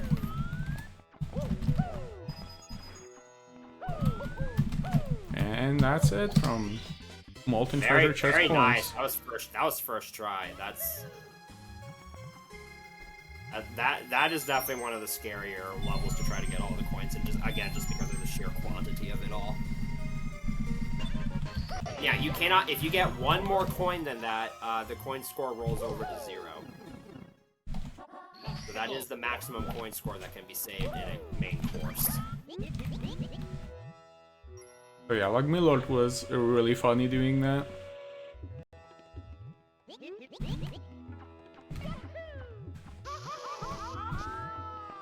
And I'm pretty sure you could, in this course, actually get infinite coins, because there is the cork box, and you can do the freaking disappearing cork box glitch. You can do that infinitely many times. Oh yeah, I've actually never done that. Or maybe once. It's really precise. Like a long time ago. It's really precise, and you'd have to do it, I don't know how many times in a row to get to 999.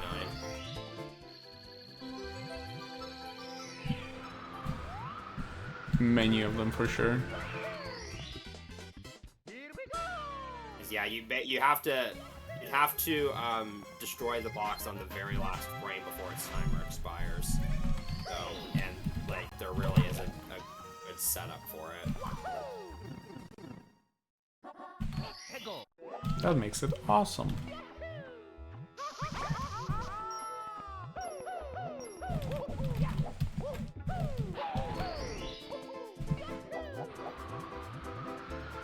Yeah, another one of the challenges was getting on top of all 4 mountain peaks without using the cannon, which, again, trivial task for speedrunners. It was kind of natural. It came in naturally with the coin mission. Because I had to climb them all honestly, anyway. Did Lugmalord intend for you to use the, like, kicking up slopes trick to get up those mountains? Because there really isn't a good way to climb up them otherwise. It kind of seems like it. Oh! That's fun.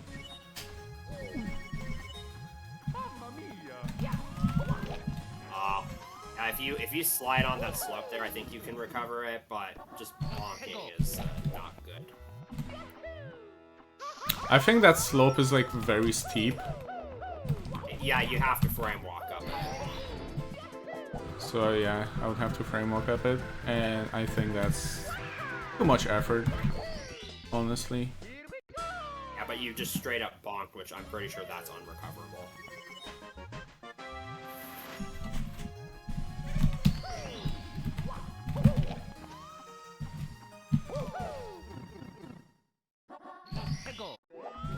And we've got 2 more stars to go. One of them requires the cannon. Imagine if there was like a cannonless strat for this. It's so unlikely. Like, maybe there's something you can do with like a BLJ off the exposed ceiling near one of the mountains, and then you could like use a sign to convert your speed or whatever, but it's... I don't see it happening, at least not in the foreseeable future. Definitely not an RTA.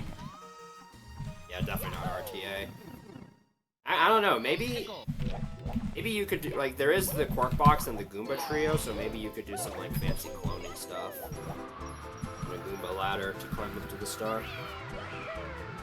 You also have the wing cap, so there might be potential for the hat and hand glitch. Oh no, I'd have to ask someone about that.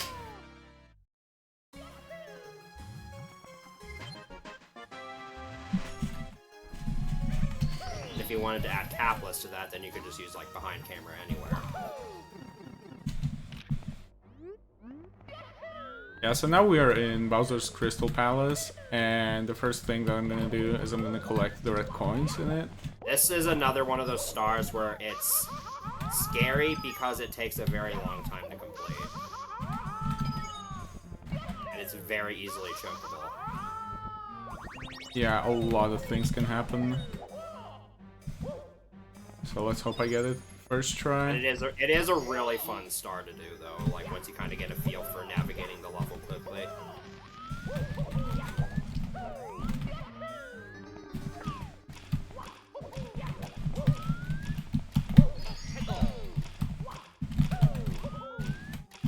And it's like, I would say this star is like the right amount of stressful.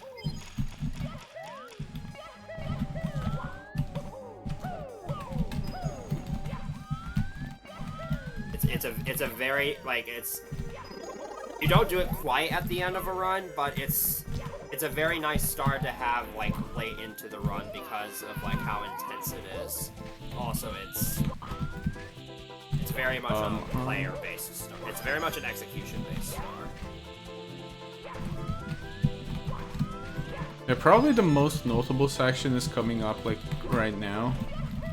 The one with 2 heathos and, like, a bunch of platforms. This heatho section is without a doubt the hardest part. It is incredibly easy to choke here. Especially since you have to climb up twice. That red coin forces you to drop down. I got a lag spike there, wow. I have no words for how lucky I was there. That I still made it. That wall kick section is also incredibly scary, because, like, you only have you have 5 frames when you bonk on a wall-to-wall kick, and under normal conditions, that's a pretty generous frame window. But when you have to do multiple of those in a row, and if you miss any of them, you're gonna fall to your death and have to lose 2 minutes. It just becomes a lot harder. So yeah, normally in 151 speedruns, I don't open the cannon. You have to open the cannon because you need to be able to get to the very top of the level, and the only way to do that is with the cannon. Exactly. That's the sole reason why I opened it. For this challenge that I'm going for right now.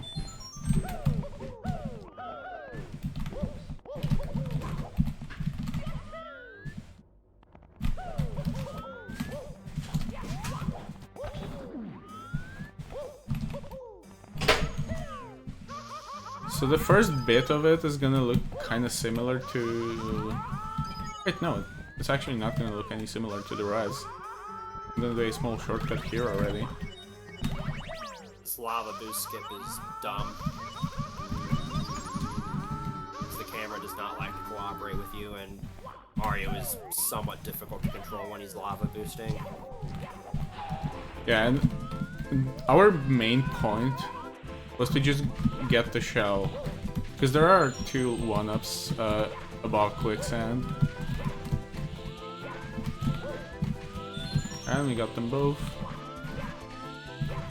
Now we need to make sure that I don't die. I will take the cannon for extra safety. That's a smart idea. I think that's very reasonable. It's a very smart idea. As there is the cannonless strat that you would normally. You basically need to do it in like the lower completion categories, like 110 star or 10 star or 50 star or whatever. 151 star, it is still faster to skip the cannon because you don't have to open the cannon and deal with that animation. But you have to do it like 5 times, and honestly, it doesn't save a whole lot of time over just using the cannon, which is incredibly easy. And then here's the really difficult part. Because you only get 60 seconds with the wing cap. So once he grabs the last wing cap, he kind of has to make it count. Also, yeah, all of the mysterious objects are basically related to Banjo-Kazooie. Or Rareware.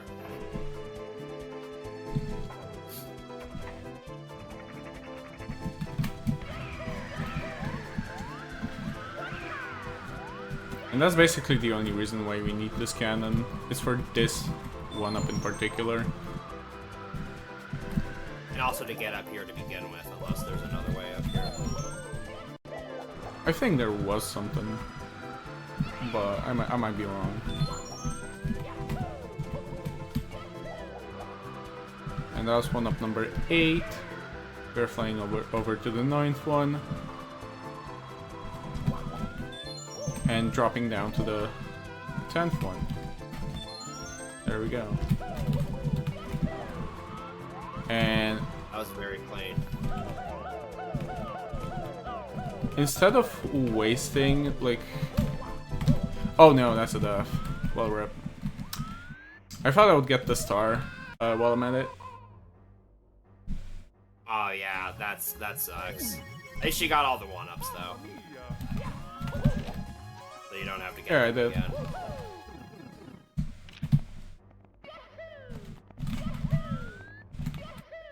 What? That's a new ceiling. Have you ever seen this? Genuine question. Nope. Have you No, ever seen but this? No, but it doesn't surprise me because that section just has really weird collision in general. Like, I've hit the ceilings and stuff. Like, bonked on them several times. Yeah, But- the presence of one there does not surprise me at all. Yeah, thank goodness you got all those lives earlier. Oh, I'm gonna need them. Yeah, this last This last stretch of the run is probably one of the hardest parts. There's a lot of the remaining challenges are really done. Yeah, we still have to do the rest of this level. Champions Challenge. Sunny Bitch. Yeah. And the spheres. All in one. And the spears, I would say the spears probably have the hardest coin collecting missions in this run. I don't know if you would agree with that.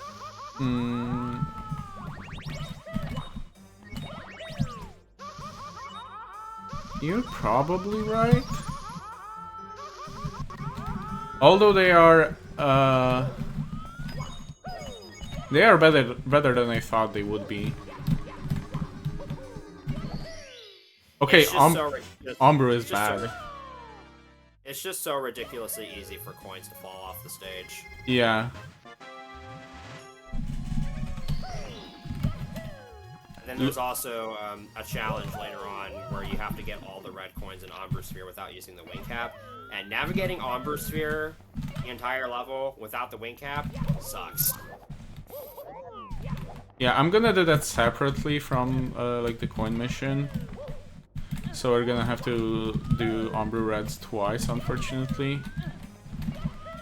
Yeah, this is the canon skip.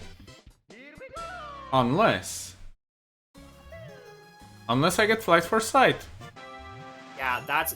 I was actually gonna suggest that because I noticed it again. I noticed in your world record that you did just did coin collecting with the with the red coin star, and you still had wing cap available by the end. So I was just thinking to myself, like, why don't you just do it with Flight for Sight?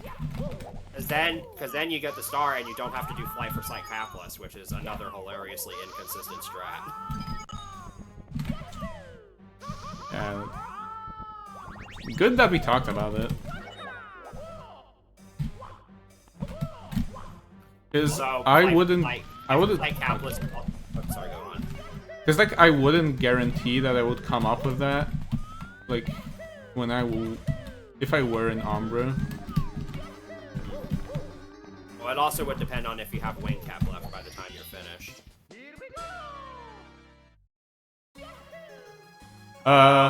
Yeah, I would have the wing cap because the last thing that I do is the mysterious object, and that has the wing cap right next to it.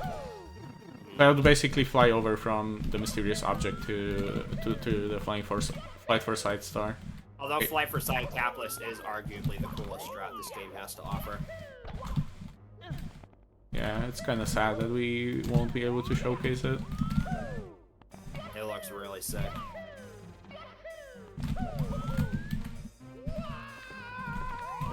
And here's a strat that I found from a random Let's Play from like 2012. None of the other runners knew about.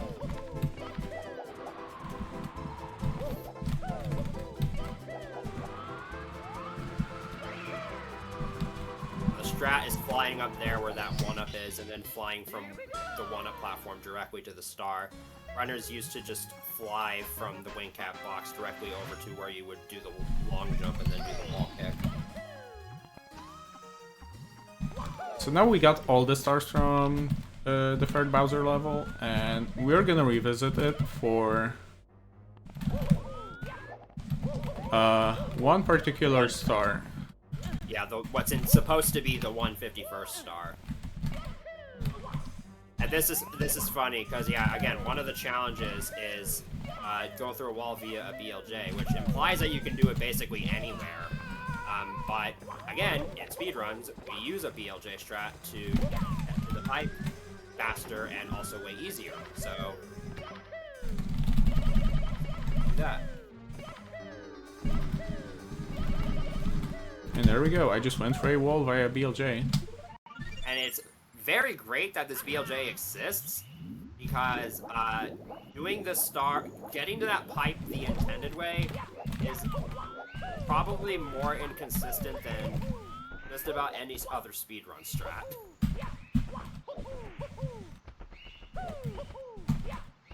Wow, I'm struggling to triple jump. And you just gotta get on top of the castle here. This probably Oh. looks familiar. It's kind of tricky that I got it.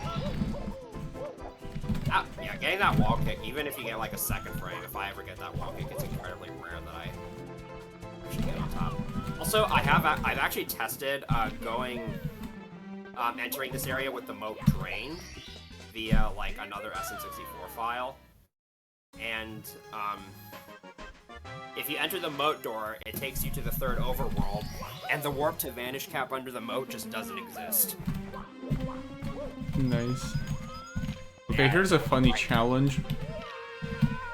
And for this, I'm gonna try a bunch of different strats. The triple jump walk that you're seeing him do is the single star strat. Yeah. No. No. I got the hardest part of it.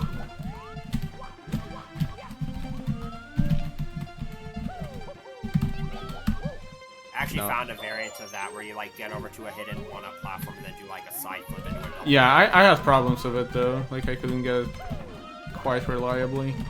Okay, I'm just gonna do something different. This is similar to what the task does. Closest is to ending, probably about 25 minutes or so. Nah, I would say 40.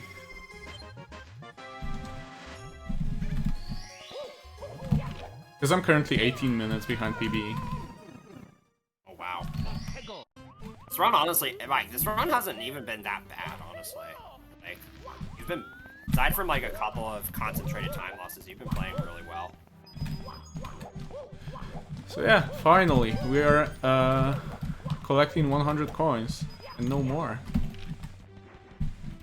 Again, unironically, this is probably the easiest level to get all the coins in. If you have experience in, like, just getting stars.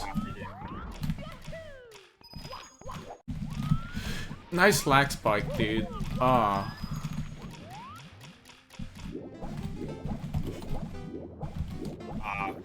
And yeah, if you make a single mistake while trying to get the blue coins, you can't get the blue coins.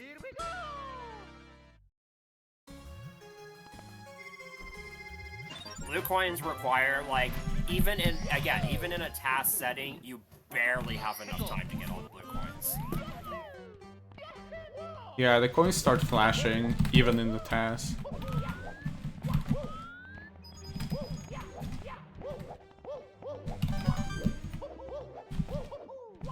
I mean, there isn't really much you can do, because it's like all very basic movement. And there's not much to improve. So it would kind of make sense that there's no way to go faster. Because there's no BLJ spots that you could get into it, like, in a quick time. Or anything. Or any big slope where you could, like, get a lot of speed. There's just none of that. It's basically pure movement. I love this RNG. Well, it was a minor inconvenience at least.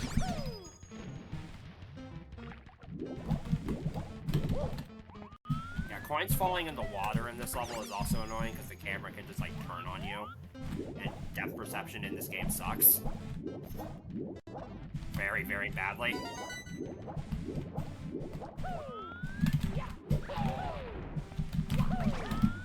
And Sigo is insane and actually transports both of these bullies at once.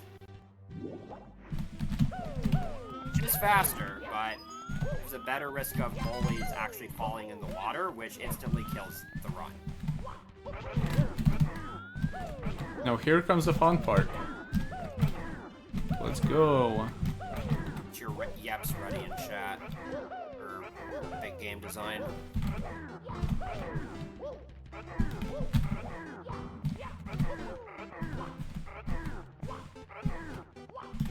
Okay, get in the line, boys.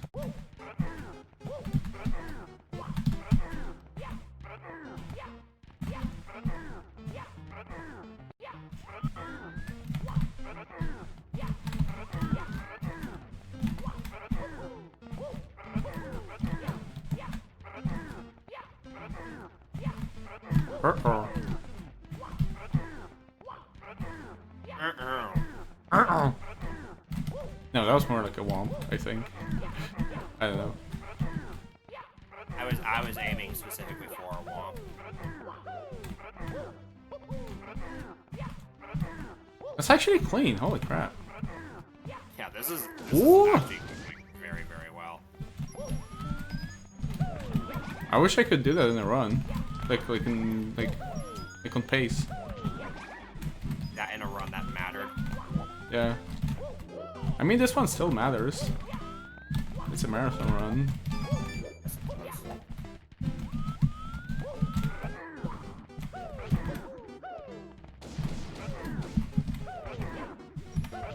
Okay, I think it's pretty safe to say that the coin will not go in any very distant place.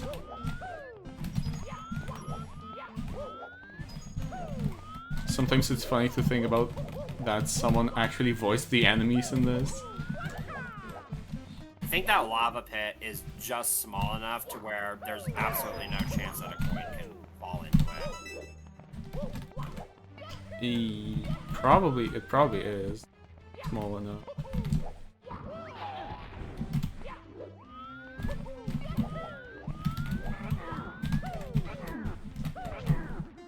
I love the strat for getting that 1 coin box. It says a reclimb, which is always something you want to do. Yeah, what the task does is they go down and get the crazy box and just launch themselves up to that 10 coin box. And then they get all 5 of the coins.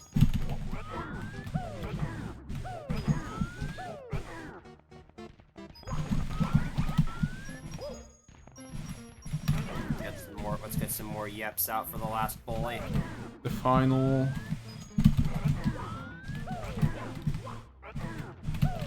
We're getting there.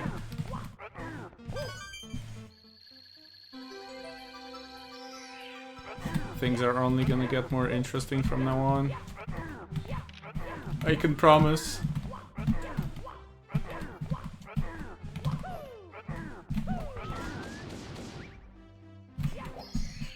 Second try, but you didn't lose a whole lot of time from messing it up the first time, so still decent overall. Actually, this was so good that I'm saving time over my splits, despite the fact that I failed the blue coin switch and got an extra star.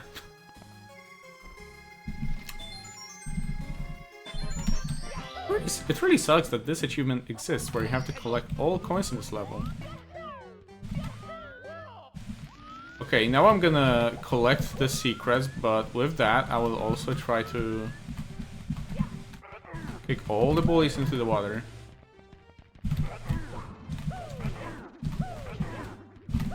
This is just cruel, because you're not even letting them die. You're forcing them to stay underwater for all eternity. Yeah, and they just walk. And if you collide with them, you upwarp to the surface because you temporarily transition from like... it's like you temporarily transition from a water action to an air action, and then you enter the water. So, and when you enter the water, you're And that's automatically... another one, clean. Why can't you grab the bully by the horns? No idea, man. Well, that's one way to put a Yoshi star. Anyway.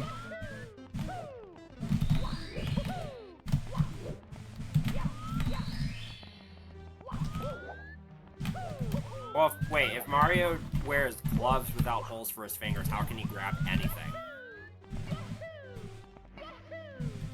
I mean, you don't really need them. Yes, but it'd be a lot harder.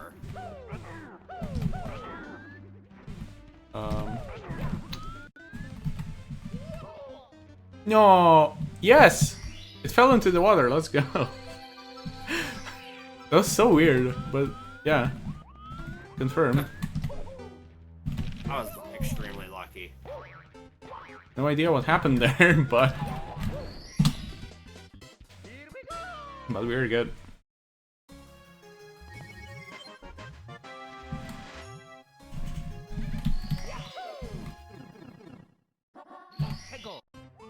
And now it is gonna be just a cleanup. The last several stars here are hilariously easy. That's kind of the gimmick of this level, is that the stars themselves are super easy, but like the star names don't give you any hints at all. And then the coin collecting is just ridiculously hard.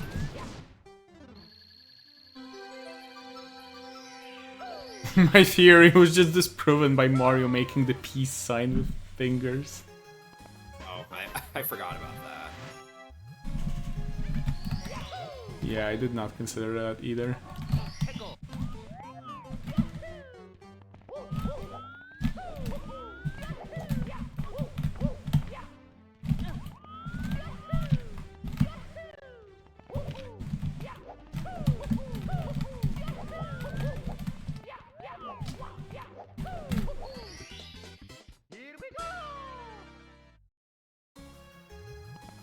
And we got one more star to go.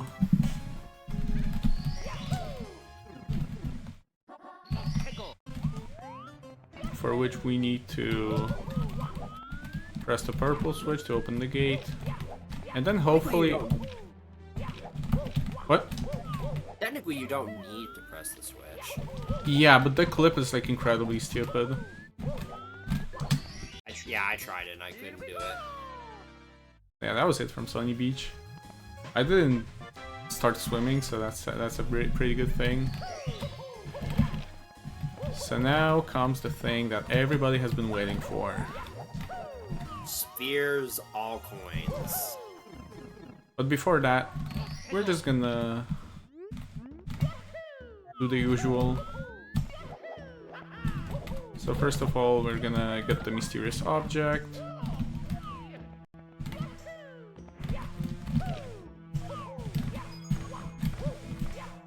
Which is right next to the jumping maestro star. I think that's what the star is called. Something like that. And here it is.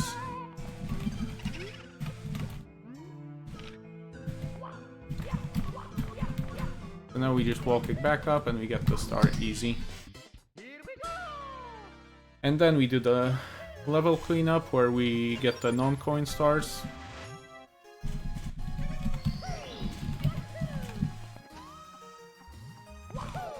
The sign said 2 out of 5, but I've already collected 3 of them. I already got the one in Bowser 3. And in Molten Treasure Chest. So the only 2 I have left now are in Umbro and in the 3rd Overworld. Yeah, there's one behind a 125 star door.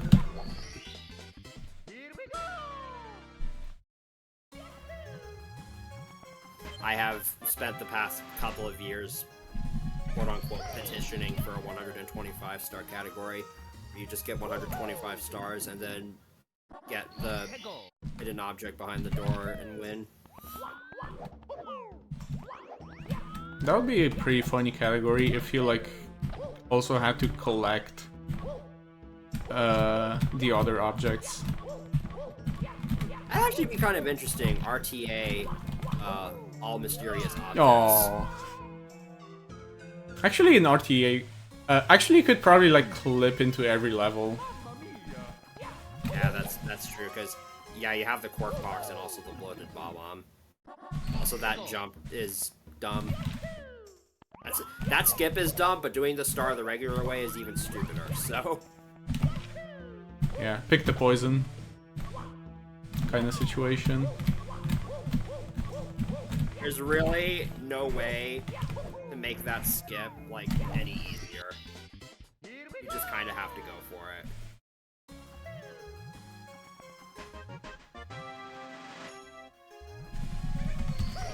It really is a bottomless fortress. It doesn't have a floor to stand on, if you think about the intended way. mean, there is the death barrier, and the death barrier is a floor.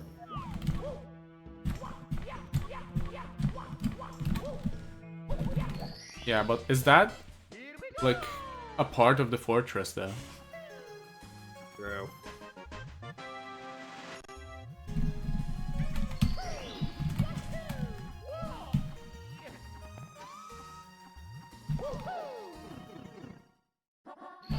Also, the warp out of the level that you have.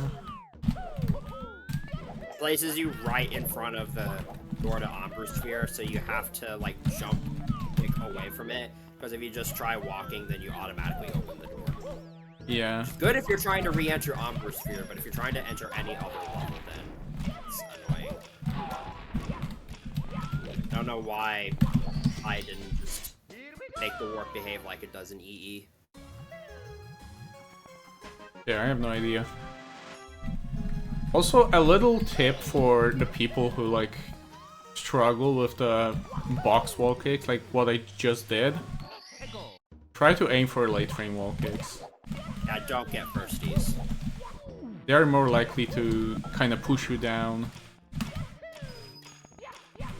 Because if you get a late frame wall kick, you might break the box, but that doesn't make you like... That doesn't drag you down.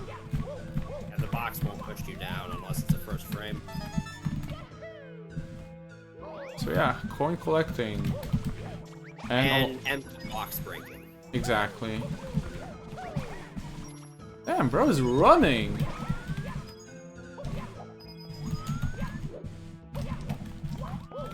I didn't think he would be so That is active. a Goomba chase extension if I've ever seen one.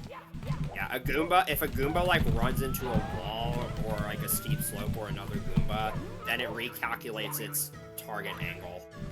And then it starts like and then once it starts like facing that target angle again, then it runs out the rest of its chase. That was actually used in the A button challenge to get Jolly Roger Bay 100s without any A presses. Oh, that's wild. Yeah. Alright. Here I need to basically get decent enough RNG because there's a wooden pole. Okay, good enough.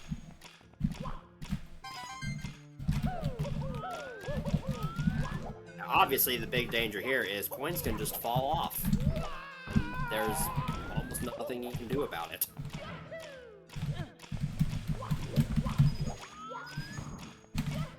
Fortunately, we don't need to dive deep into the intended way of Bottomless Fortress. Yeah, thank goodness. The coins that we just got is basically all of it. I guess I'll just take this box. Oh! Ah, okay, that's not bad. I think I got them all, right? Okay, I heard no coin sounds, so it should be fine. Yeah, you got them all. No, no, oh! That was a very weird runoff. Oh no. That's a keyboard runoff right there.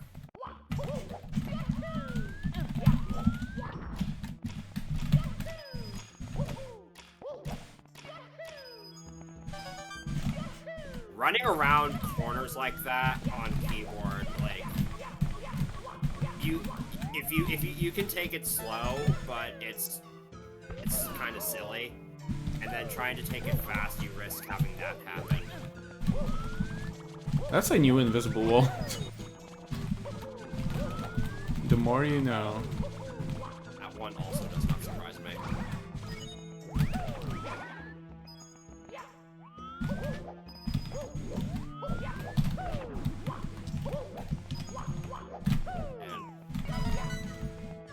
And Goomba Chase extension is strong.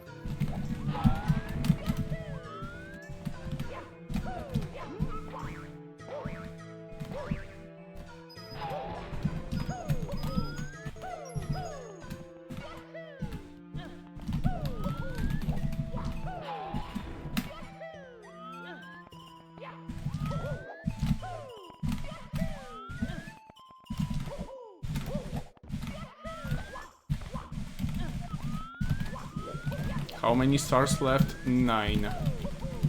9, but he also has to get all the coins in this level and Umber Sphere. And there's like a couple other miscellaneous RNG? challenges. Oh, thank God. I didn't, the coin didn't fall off.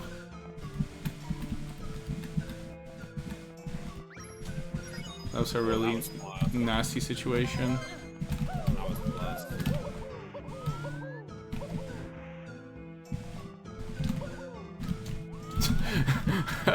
I tried some random movement here, I'll be honest.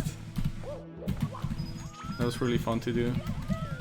That was interesting.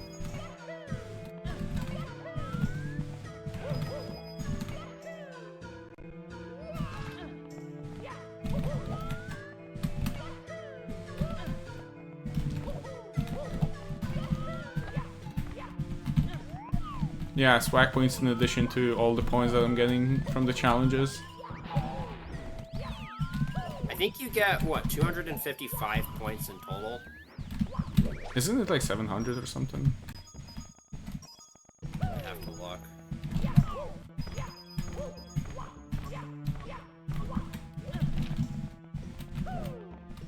I kinda remember that number from like retro achievements. Cause yeah, those challenges are like on the retro achievements page. Interesting. It's retro achievements like a high score keeping or something.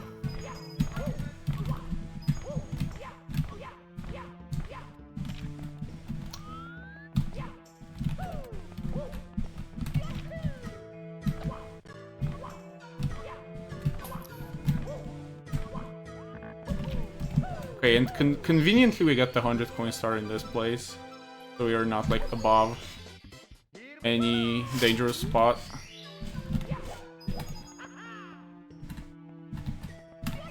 Okay, then we. And then from here you have a direct line to the top of the behind the wall star.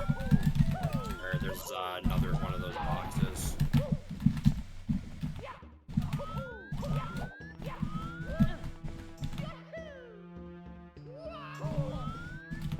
I don't know Kaze, but that sounds epic. I still have to meet him.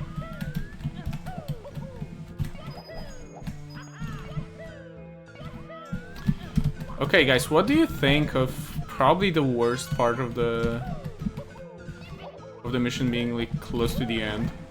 Okay, never mind. Because I got rid of the fly guy. And the Chuck has barely caused any inconvenience. That section is a total nightmare if the fly guy decides it doesn't want to cooperate, which it does 99% of the time.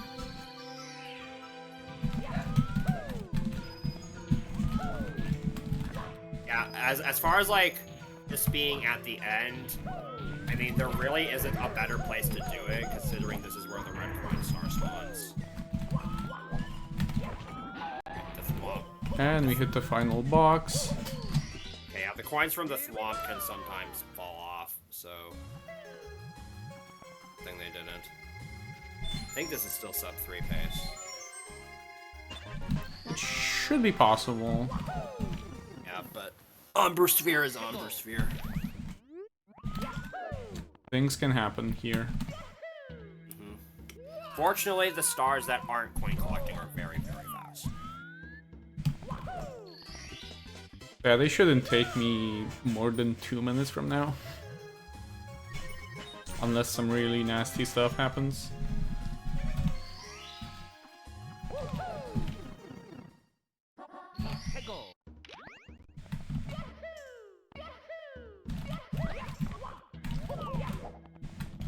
Here I'm gonna try the fast strat, which is unintended because the way you want to do this is by going to the left. Yeah, you're supposed to jump around the entire thing clockwise, but you can just jump straight there. Sigotu did not get the hyper jump. He had tried it like 10 times or something, but didn't get it. Unfortunately. Yeah, sad news for Team Hyper Jump.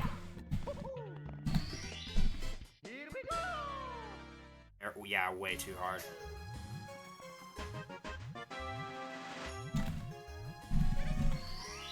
I had like every single type of mistake that could happen, probably. No, you didn't bonk on the building when doing the jump dive. Oh. Yeah, but like I didn't get the jump. Like I didn't get the speed at all. Yeah.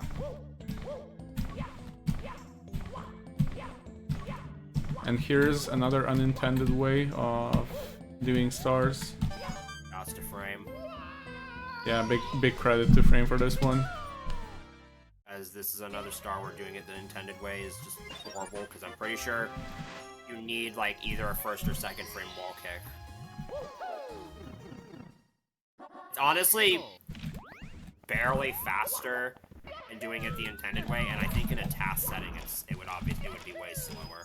In a task setting it would be slower, because like you would first see across the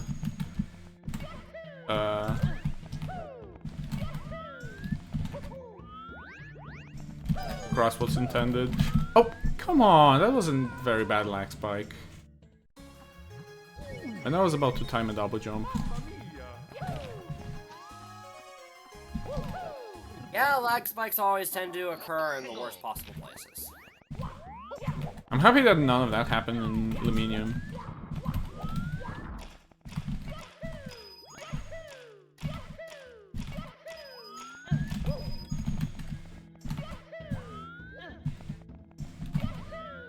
That's just like the least of the kinds of things that can happen in this level, though. Again, this is one of the hardest levels to get all the coins in, just because everything is pits, basically, and navigating the level is trash. And this is a massive RNG check. Oh, that's actually very nice RNG.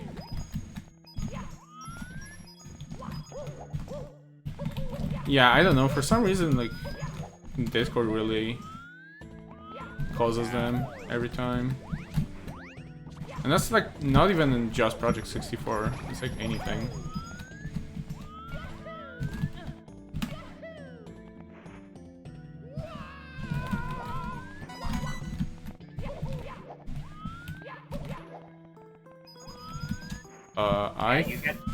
I might want to get this blue coin.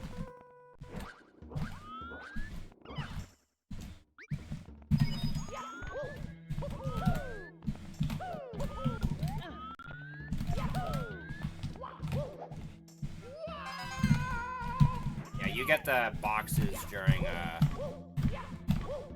when you're getting all the red coins without the wing cap, I assume.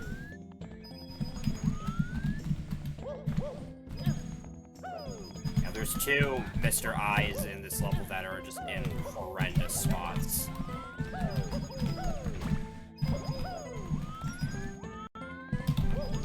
And the other big RNG check I would say is the Snuffits. Right next to one of the eyeballs. Oh yeah.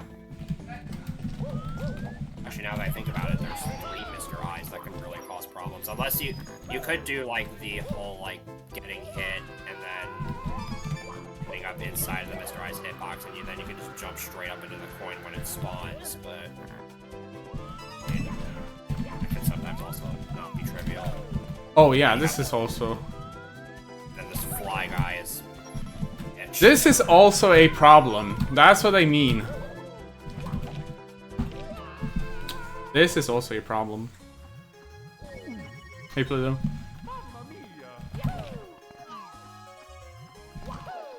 I was just very unlucky there. Nothing you can do about that. Absolutely nothing.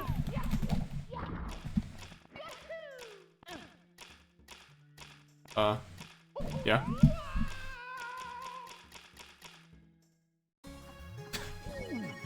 It's kind of hard to actually miss that little coin.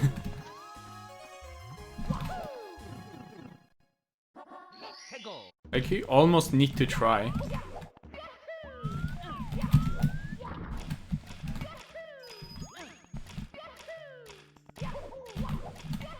with a decent angle that like makes it to the ledge.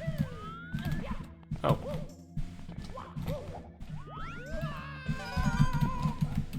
I believe in Sigo's first completed run of this, he spent like over an hour on this level because it's just that hard. Oh yeah. I think every single RNG check killed me there. Got lucky again on the box.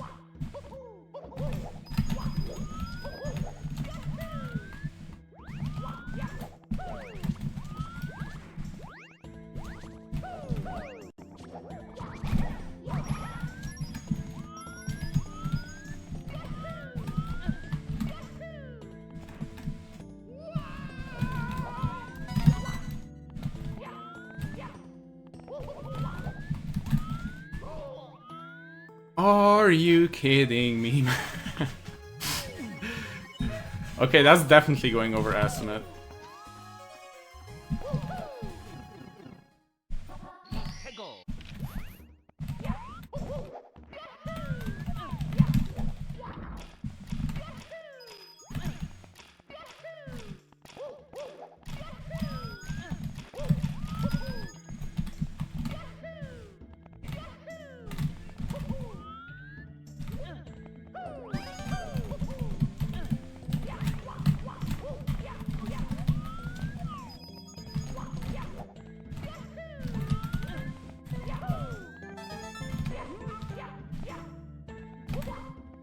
And how about this time?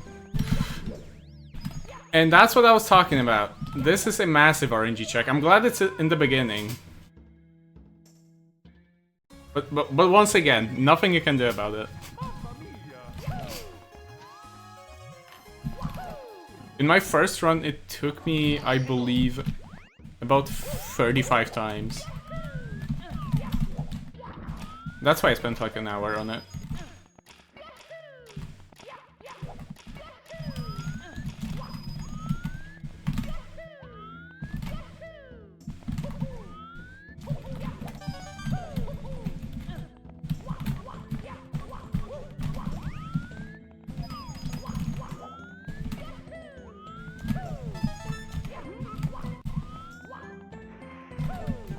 Grab it! Ugh. I accidentally jumped. No idea why or how.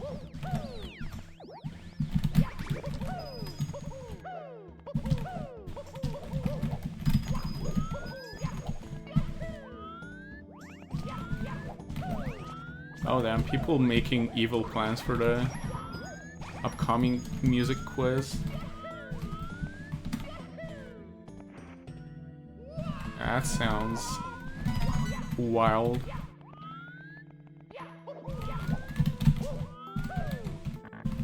Okay, waiting for the eyeball.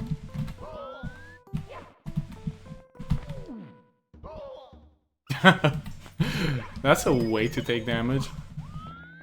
Probably the least damaging one.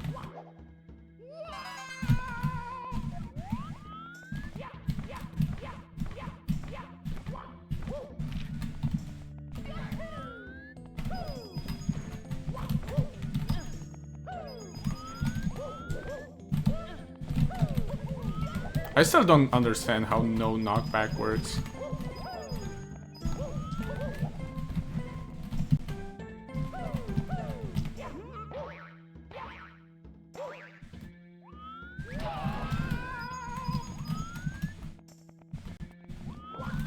I agree with the message that JJ posted.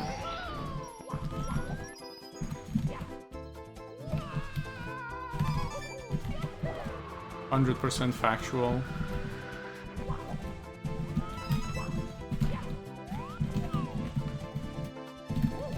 Okay, where are you, Fly Guy? You're in a very weird spot. You're never there. Okay, thank you for being nice at least.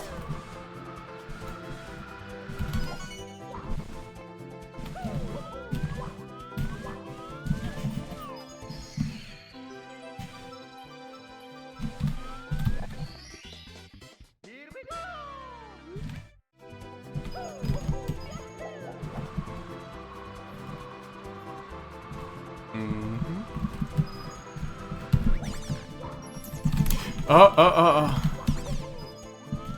Okay, RNG check number 78.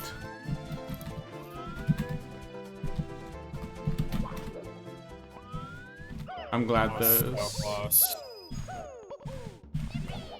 those snuffs were successful.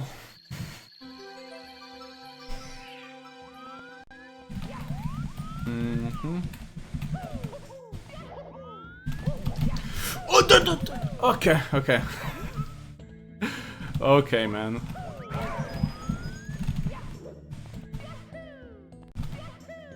Oh. Okay. Okay, buddy. How about that? No. You should not have made that jump. That long jump across is like the main reason why you basically can't navigate this level without the wing cap. It's just like a long jump across is just barely possible. If you don't make it directly and it's almost impossible to make it directly, you're just dead.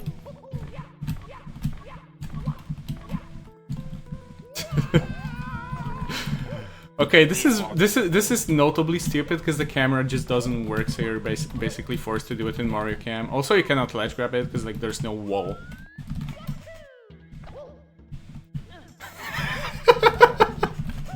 Bro, I swear I'm not doing that intentionally. All these close calls. You're insane. You're insane. You need to back up a little bit, get more.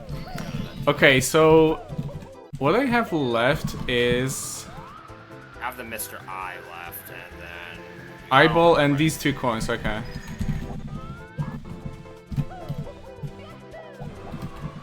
Okay, that makes sense. I cannot believe you just went for those mid-flight with keyboard controls. There you go, please calm down. There's only so much our hearts can take. That seems like it's enough. Right. So all we gotta do is For sight. fly over to the mysterious object, which is right here.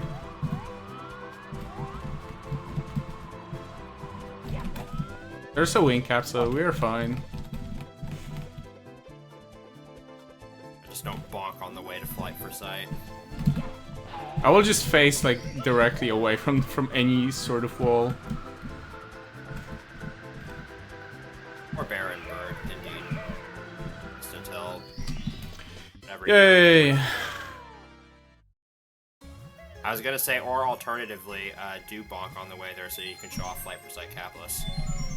There you go. That's all coins in all courses.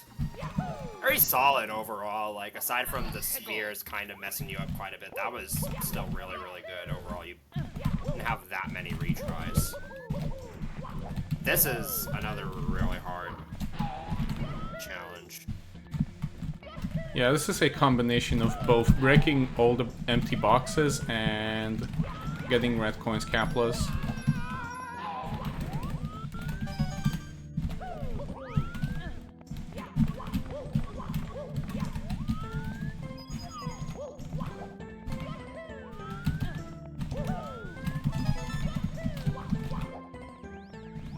Okay, so now I want to drop over here, from what I remember.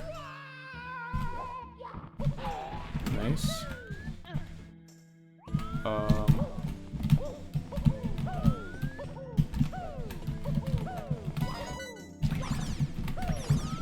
Okay, you can hit me, that's not a problem.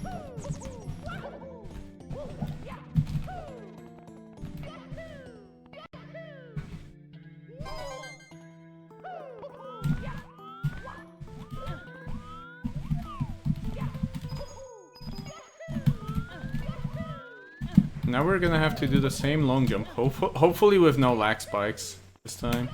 Okay, thank you.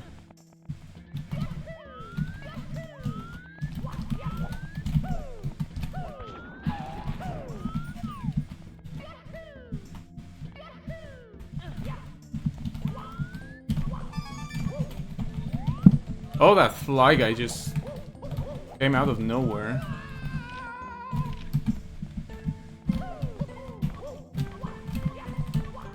Holy moly, that was close.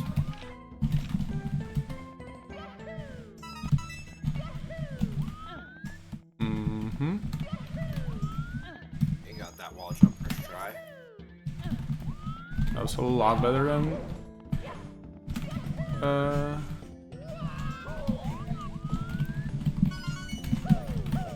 the max coin count run. Getting that first try is definitely not easy. Okay, so I wanna like jump over here. And then there's another box that's like under this bit. Can you like ignore me completely, bro? I guess not.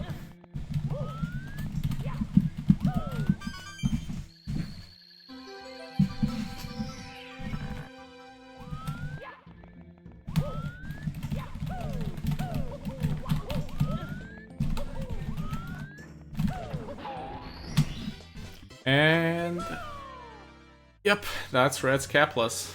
There we go. And 151 stars and only 2 challenges left. One of them is just beating the game. And the other one is finding all the mysterious hidden objects. So this is what the 125 star door holds.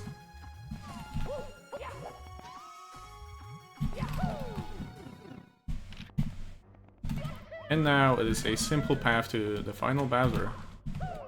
Oh. Right, you have 20 lives to do the cannon skip. That should be enough.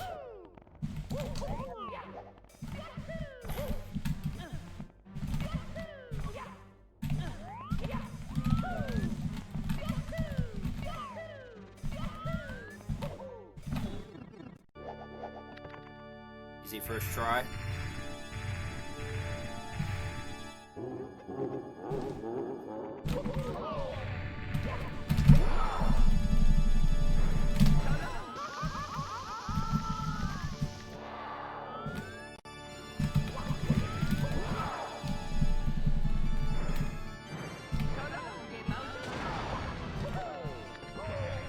Dude, I might die to this fight.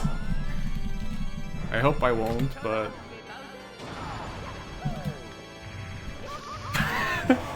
I thought the fire was in a different place, man. Well, that's an incident. Oh, classic.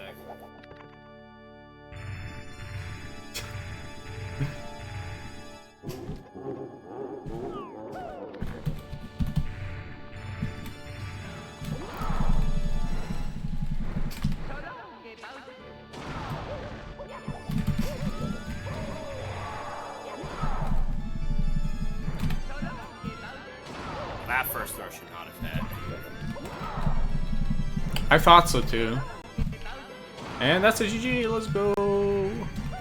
That was Finish the there run. were a few hiccups here and there, but overall that was an awesome run to watch.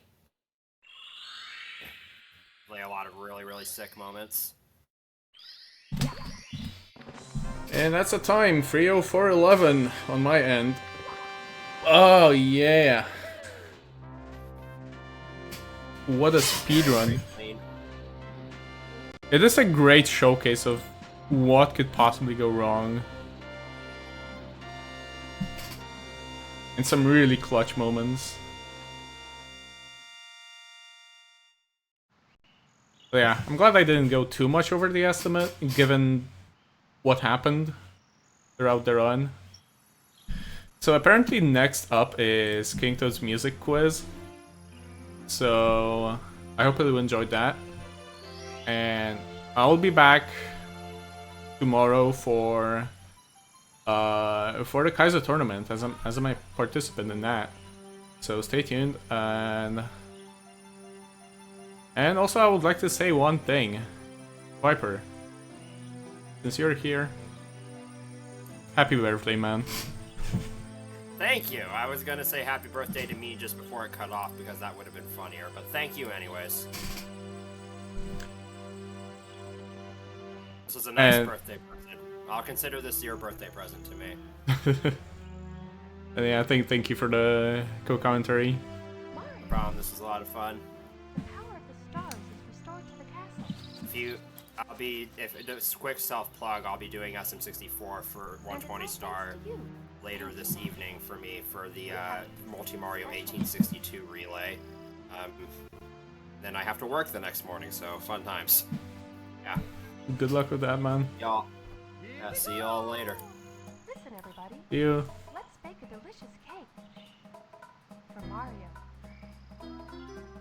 We are not going to watch the vanilla credits scene.